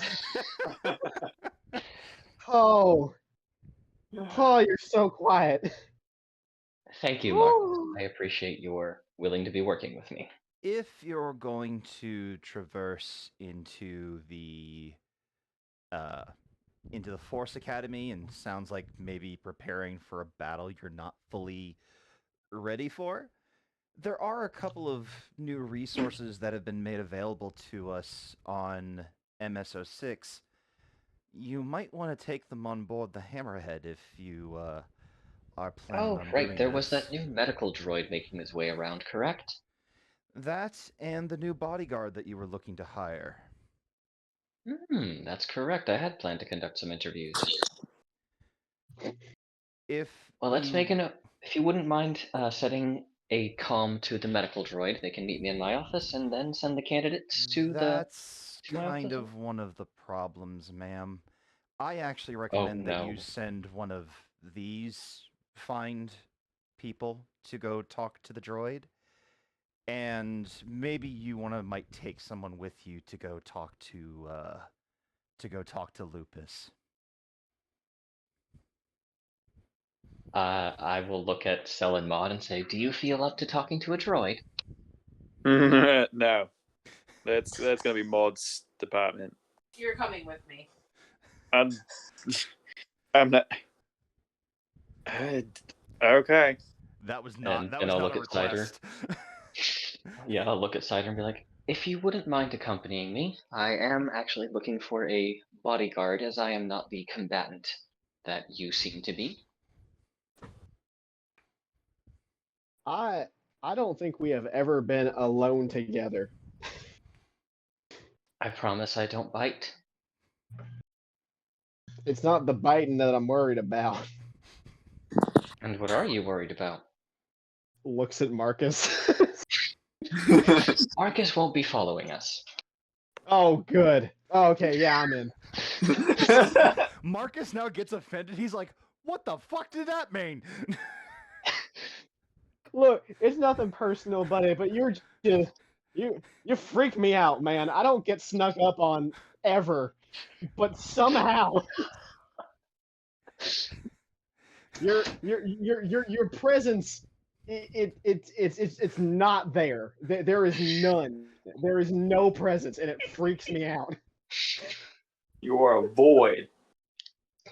Marcus digs his head into his data pad. Ma'am, if you're ready to go, you may leave anytime. Thank you, Marcus. Contact me if anything really important comes up, please. Duly noted. Now, please, just go. Yep. I gently take Cider's shoulder and lead him through the door. Cell and Mod, you just begin to see this bulldog face just start to tear up and cry. Oof. I kind of make that awkward exit. It's like someone is ugly crying. It's just like, ooh, yeah, I'm gonna go. I think I hear my name being called. Yeah, let's just go. All right. As Cell leaves, she hears one lock disengage and another lock engage. As I lock the door but unlock the liquor cabinet. off screen, off screen. Marcus just runs for the liquor cabinet. Cell just smiles at that bitch. As Cider's escorted out of the room, he's just like, look, I didn't mean any offense. He scares me. just like making up like reasons as to why he said what he said. He just comes out of nowhere. It freaks me out. It's all right, Cider. Marcus and I have a good working relationship, but he's not necessarily good with other people. That's I can see that. It trails off as we're walking away. So we're actually going to go to Cell and Maud first. Kate just went to the bathroom. Okay, let's take care of the other person then first. Tara and Cider, you track down the coordinates for the new bodyguard to a actually really high-end bar on MS06. As a matter of fact,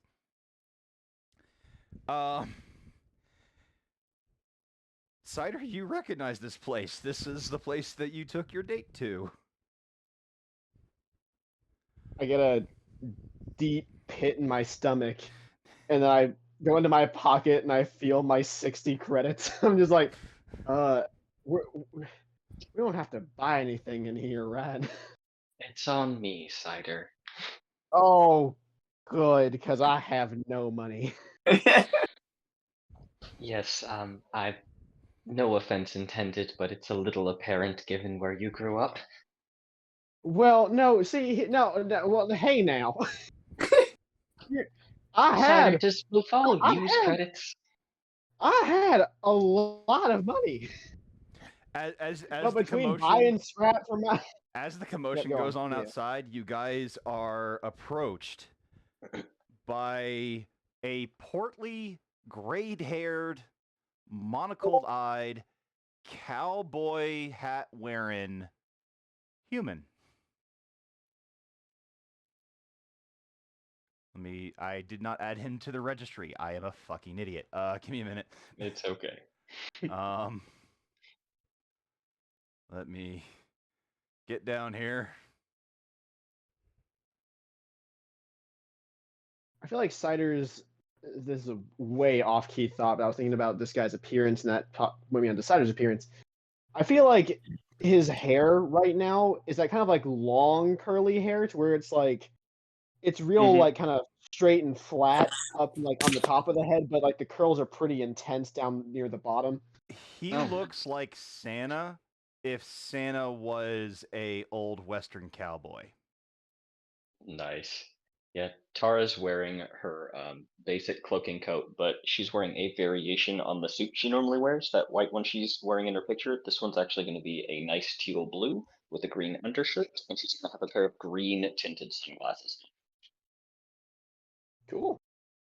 Cider's in his armor still, and his cloak, as always. Because he's only got the one outfit. Like Okay, so if you click on the He has 5 different kinds of that outfit, but they all look the same. if you click on the picture of the guy wearing the cowboy hat, he looks a lot like that. Gotcha. So Jeff Bridges. He comes up. Now y'all are making quite the racket out here. I might suggest you either take your business and go somewhere else, or quiet the fuck down. Our apologies, sir. We're here to meet someone. And who might that be? The name we were given was Arcanus Lupus. Well, you must be Tara. I have the Oh, pleasure. you motherfucker.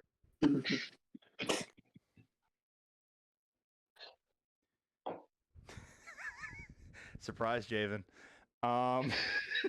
He was bound to appear somewhere. Yes.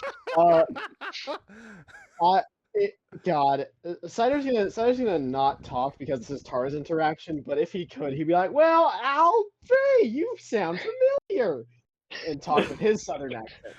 But Cider will stay quiet until spoken to, as a bodyguard does. Well, you found me. So what can I do for you? I'd like to hire you, sir. You want to hire me? Well, ain't That's you correct. just cute as a button? And who's this? The person I'm replacing? Oh, no. A compatriot. Someone who will be accompanying you on the mission we're undertaking. I see. And what's your name, boy? I kind of look around and look back at him and just kind of nod once and extend my hand for a firm handshake and go, "Cider, pleased to meet you." He throws out his hand and he grasps it. Well, it seems like you got all the muscle you need. I don't see why you need me. And as he says that, you hear a patron inside the restaurant get really pissed off. This is not what I ordered. And you see Arceus gets this look in his eyes, and he kind of gets an evilish grin, and he goes, "Excuse me for a moment." And he walks inside, and you can hear what he's saying to the person, because he walks up, and he immediately pulls two very antique-looking pistols from his pocket and aims them directly at the guy's head. Now think this through, little man. You can either very politely ask for something else, or my day gets a little more exciting, and then I turn you out into the nearest spaceport and see how well your corpse floats. Take your pick. I'm in no rush. Or just was it right here? You ate here?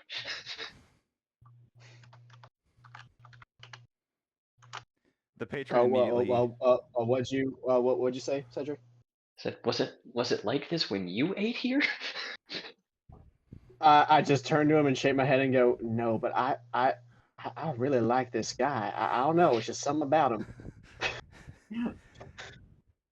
The patron sits down. He does a quick little gun kata and puts them back into his holsters. He comes back out. I deeply apologize there, my friends. I had to do the job that I was being paid for to do. Now, you want me What's to... your going rate? My going rate's about 500 credits. Basically, I'm not going to go into the specific details, but essentially his use is about 500 credits a session. 500 credits a session? Okay. Alright, Mr. Lupus, I will be frank. You seem to have a very cushy gig currently. I do. Given that I will be placing you in harm's way, you will be given a commensurate 50% increase on your daily rate, and you will be given hazard pay. My, you must be getting into some real thick shit, huh? I intend to cause problems wherever I go. You don't pay me that much. Cider, would you like me to pay you? Yes, I have no money. Cider, you do realize that means being my employee and having to do what I say, correct? No, but I would like your money. That's not how employment works, dear. The marshal kind of holds his hands up, going, "That sounds nice to me too. I gotta be honest with you." I'm saying, right? Absolutely, I like this kid. I like you. I'm not opposed to paying both of you, but that means you become official employees of the network and you actually have to abide by contract, and I actually have to give you benefits. So I'll have to conduct an interview and give you a quick physical. That way I can understand what sort of risk you're going to be. Well, How about I charge a rate of saving your ass? That I've done multiple times. I'm not going to argue that you're entitled to some hazard pay. Fantastic. That's all I needed to hear. Continue, and I cross my arms and smile. I, the marshal looks at Tara and goes, "Now I'll save you the trouble. I'm a 60-year-old human. I'm not anything special, just a regular human.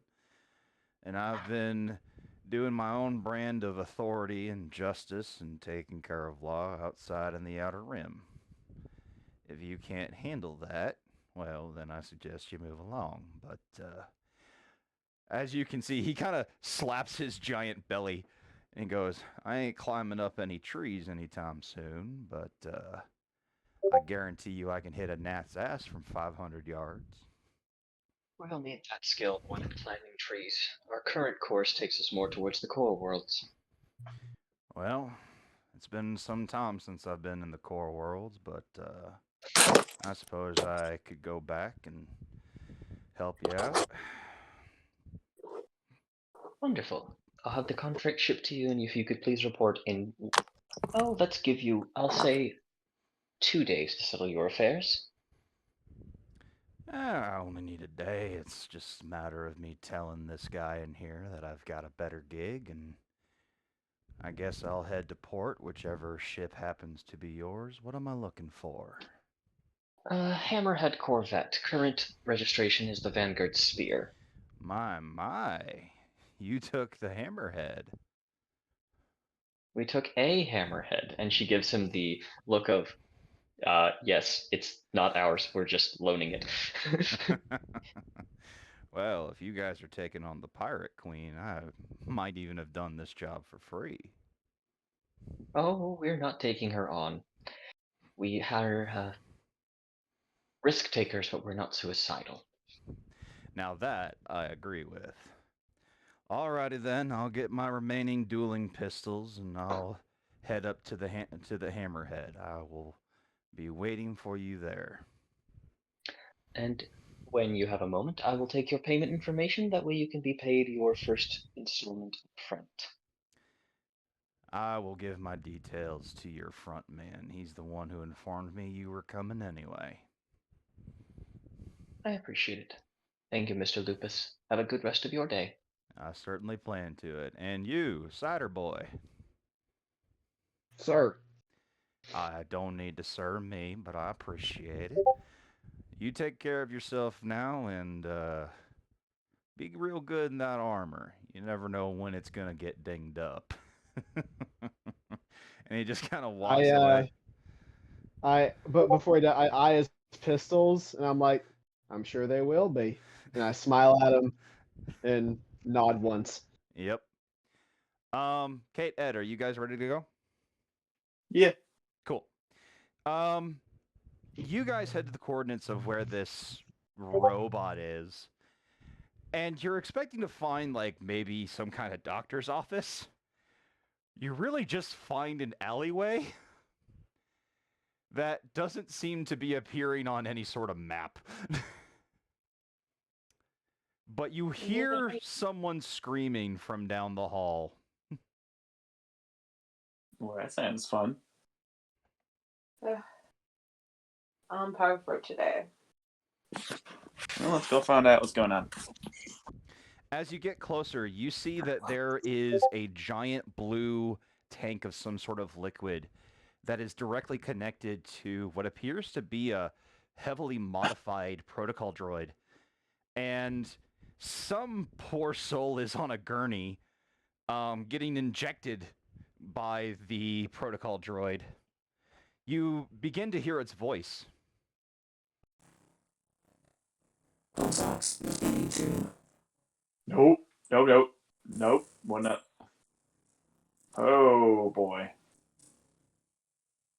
Maul, this one's all yours. You can move my signature. asking, wait, Oh, you will live for another day, dirtbag. Gia, The mod is too Yeah. much. That filter is ridiculous. you can't even understand what you're saying.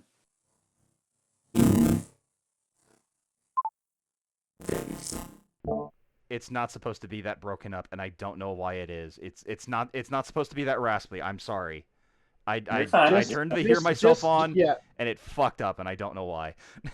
yeah. Just do what I do with Miyuki. Say like a couple lines in the voice, and then just talk regular for a little bit. Yeah, I'm just gonna let that go. Essentially, what you hear is imagine a C-3PO droid, but really kind of an asshole. So he looks at it. He goes, "Pulse ox is 82. Stats, good. Blood level, 120/45. Administering 2 liters of Bacta. You will live to see another day, meatbag. Please enjoy the remainder of your existence." Oh boy, This one sounds fun. believe. Sounds like it needs a bit of a reprogramming. Hey, friendo. Greetings, meatbags. What ails you today?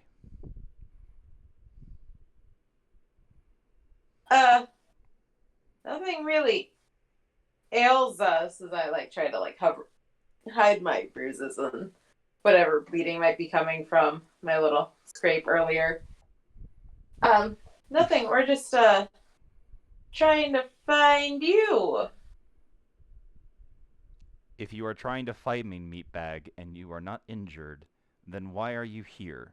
I have other meatbags to attend to. Get the name calling, but can we just not? Do we really need this droid? I don't know. Like, why exactly do we need this guy in the first place? I don't know. How are we supposed to even get him to... I don't know. I don't know what to do. Because I kind of don't want him right now. He's kind of an ass. Yeah, I'm agree with you there. He just doesn't seem worth the trouble. I mean, I've been doing pretty good with medical stuff. Please, For now- meatbags. I do not mean any offense. I am simply stating the obvious within your short lifespans. If you do not need my medical attention, there are plenty of things to do on MSO6. There are other meatbags that are in need of my attention. Maybe- Okay. You know, Do you think we could just him from behind and like? can you just shut him off? Yeah, that's what I was like him from behind, distract him, and just turn him off. Okay, well, you know what? How about I go distract him and you just figure out how to set him off? Okay. Alright. Hey, Bolt Brain. That was Listen, I've got rude. Well, you're calling me a meatbag. Like I get it, makes sense, but it's still rude. Why is calling you a meatbag rude? It's like the same calling you Bolt Brain. I mean, I do have bolts in my brain, so I suppose that is correct. If that is And what I you wish to have- call me, I'm fine. Well, then all right, Bolt Brain. Look, it adds, and I kind of like I turn his direction, like I start moving in a way that's like turning him away from Maud. Like, look. You know what? I think I did twist my ankle a bit back there. You mind taking a look at it? Of course, meatbag. Please hold still. Go. Okay. Before he So actually as he's doing this, I'm just trying to like unplug wires and like anything that I could see that might get this guy turned off. That felt really weird saying. I'm sorry. We went in a dark alley to turn a guy off.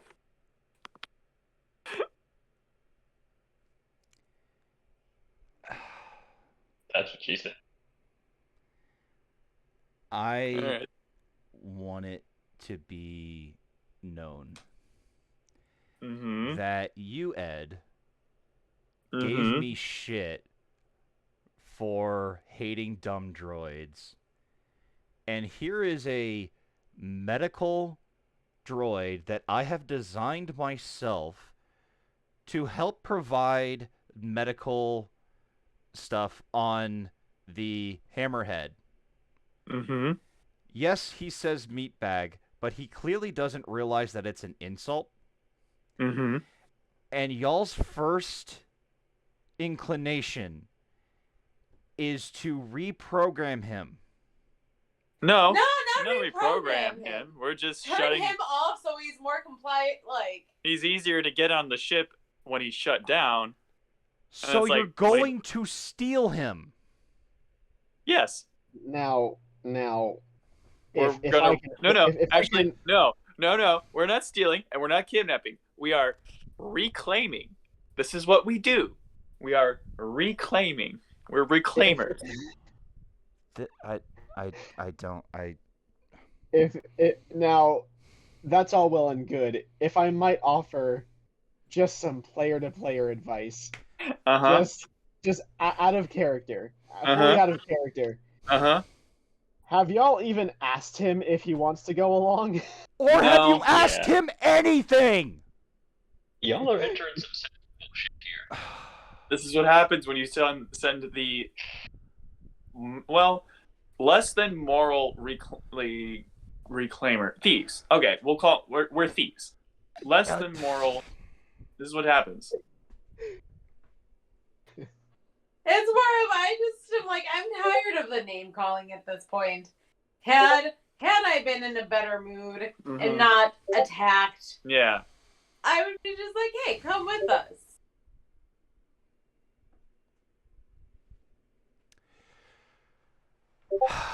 Okay, fine. Roll a mechanics check.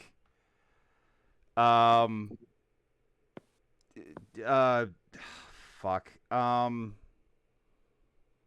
2 purple. Okay. Anything you got to be able to add to it, or is it all just like after the roll? Well, because the stuff that I have that I kind of would be like if I choose to make it a special project kind of thing. Ah, I see. Okay. All right.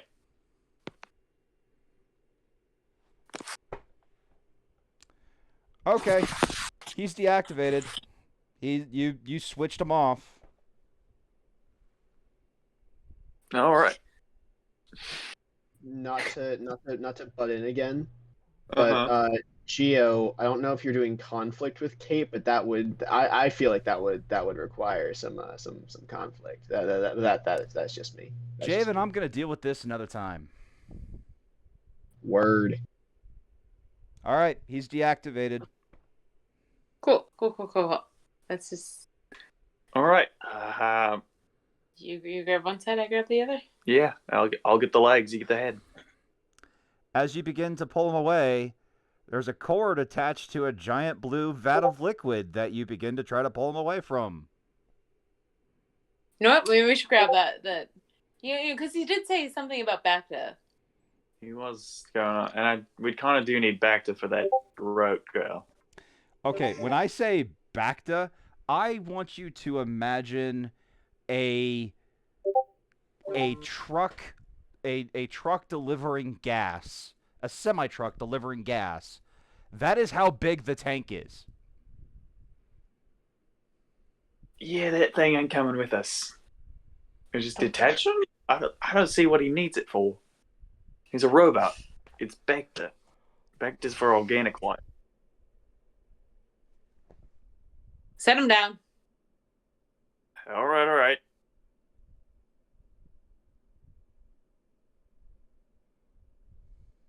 Wait, set him down.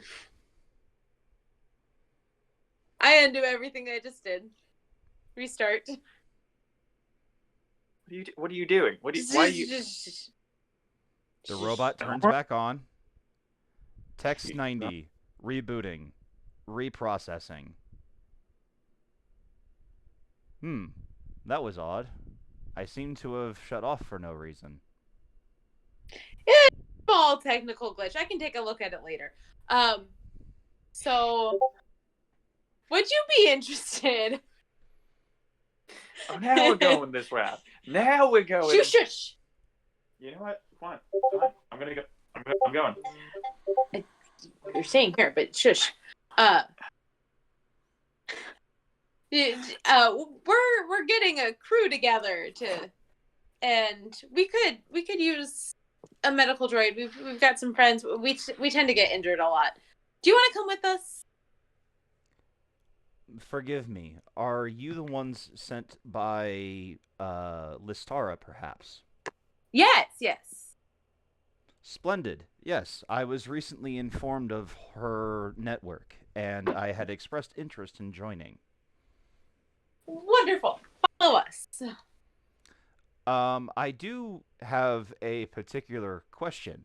You see, I actually own, and he turns around and points to the giant Bacta tank, and he points to inside his belly. If I had been able to get this image up before, you would be able to see that if you click on the droid thing that is right there, you will see that flowing like veins from its body is an entire stream of Bacta. I was modified to be able to administer Bacta on the spot as an emergency medical droid. I am not sure if you might be able to accommodate this, but if you bring... Well, splendid then. And he begins to unhook himself from the back. Please, Meatbag, inform me as to which ship I am heading to. The Hammerhead Corvette. Splendid. I think I saw that one during my rotations. My patients can be quite loud when they don't get their necessary treatment. Understood. Splendid. Let me finish up with my patient here, and I will meet you all at the Hammerhead. Cool. Look forward to working with you. I am looking forward to working with you as well, Meatbag. And he moves back and gives another injection of Bacta to the patient that's on the gurney. You will be fine now, Meatbag. Please enjoy the remainder of your existence. And he undoes the straps, and the person gets up and goes, God, he's an asshole, but he does good work. Fuck. And he walks away. That's all we...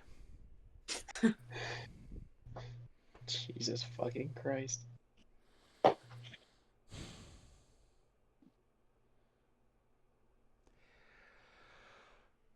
Yep, nope. Bruh, kidnapping, really? I didn't want to deal with the meatbag thing. Nope, didn't want to do it. There were so many other ways you could have. Can you stop calling me meatbag? I am tired. I've had 2 drinks. It has been a long ass fucking week, and I'm sure we can all. Cool. Okay. Yes, it has been a long week. I've had 5 drinks. Okay. Cool. We're stopping that part now. Because I'm not getting into this fucking discussion. Ridiculous. So, before we call it a night, and it is getting pretty late, we're gonna do one last thing.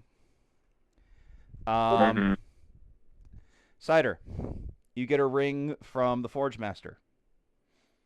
Good. It's been a couple of hours, and your girlfriend goes, honey, he's done. Oh, quick. Yeah, you might want to come see what he did. Don't. Oh. All right. Not bad. I assume I get this. I get this like call after like me and Tara are done. So I'm just like, Tara, I gotta get. I'll just. I'll meet you later, and I just get up and leave.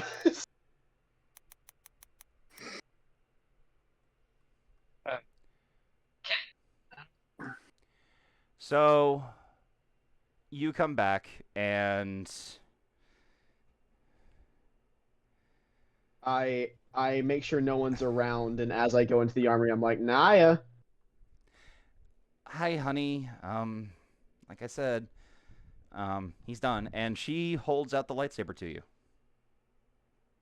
Does it? I take it and give it a once over. Does it look untouched? Yeah, it looks untouched. Oh, fantastic! I hook it back onto my belt. So he's already done. Yeah, turns out he's got a little experience working on stuff like this. I'm sorry. Okay. Yep. Continue. And I rub my forehead. And she knocks on the glass. Give me a minute. Pulls out the soundboard. Yes. So she knocks on the glass. Yeah!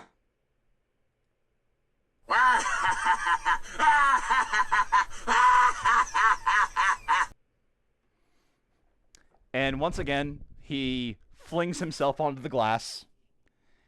And he knocks with his helmet twice.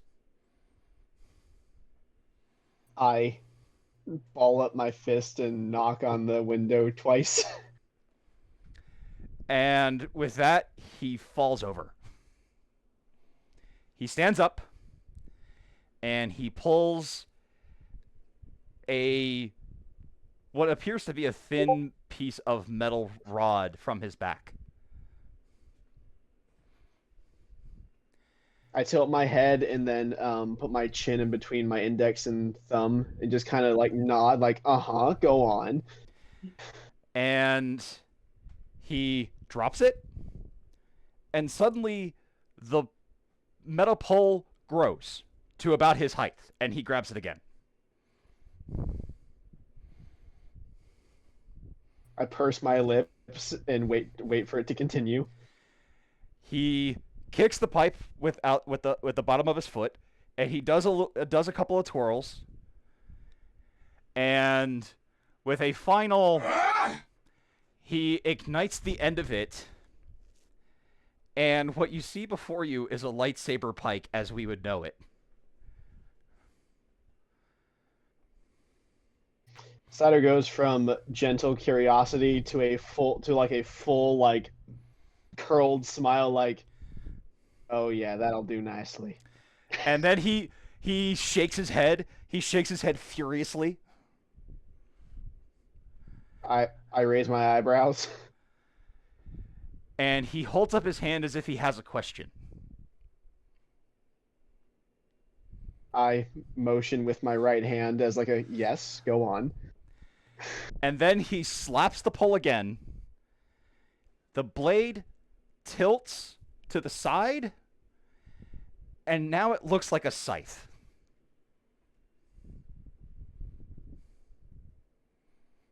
Furrowed brow.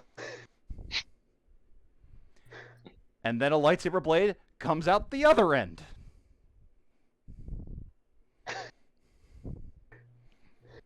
Furrowed brow, inquisitive frown. And then he just looks proud. He stands in front of himself, and he goes, "Hey, Mendo." And then you begin to hear something tick. So he just made like a lightsaber pickaxe is what I'm hearing, or Yes. or more like a Reaper scythe. well you said comes out the other side. So is it like, or is it the other side of the pike? The other side, like imagine a pipe, or imagine a long metal pipe, and then Yep. the blade tilts, and then almost like a double axe. Like a T almost. Yeah. So just a big like a pickaxe essentially. Yep. Okay. But then you I begin can to dig hear it. But then you begin to hear something tick. I smile, put my left hand on my hip, and I motion for him to go on. The whole thing explodes on him. I wait to see if he gets back up.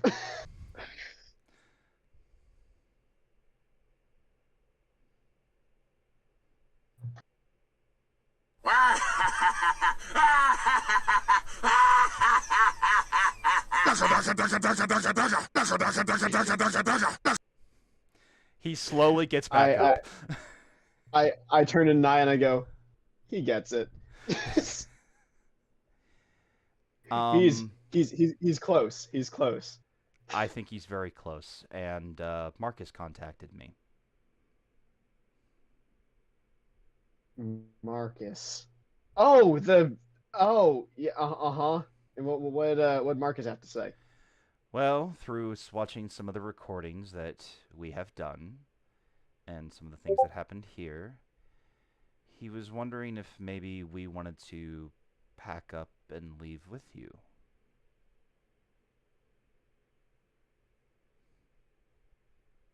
Some questions started building inside his head until she said travel with you, and then he's like, wait, so you two would come onto the ship with us? I remember Tolkria as well. And I remember how much he meant to you.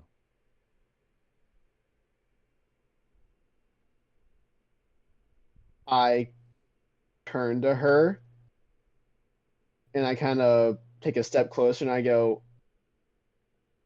well, I got some other people that mean a lot to me too, and I would love if they came with me. Well, what I'm saying is, if the message that Marcus says is true, you're going to need all the help you can get.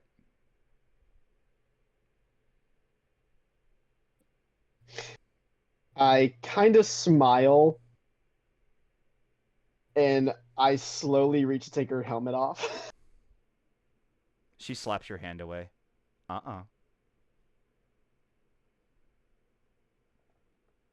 Tell me face to face. I fold my arms and smile at her.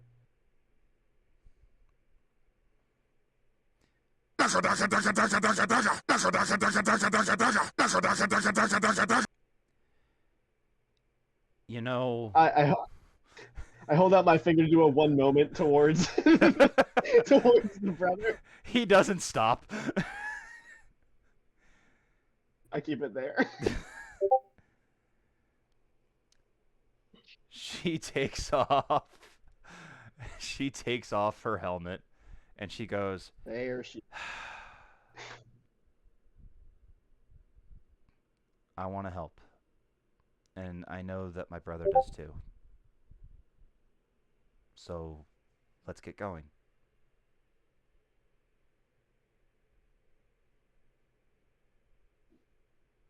I nod once, grab her waist, pull her in, and kiss her.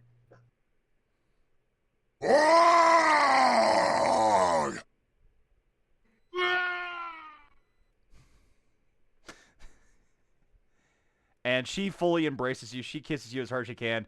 The brother's going nuts in the back. Yeah, of course. I love this man.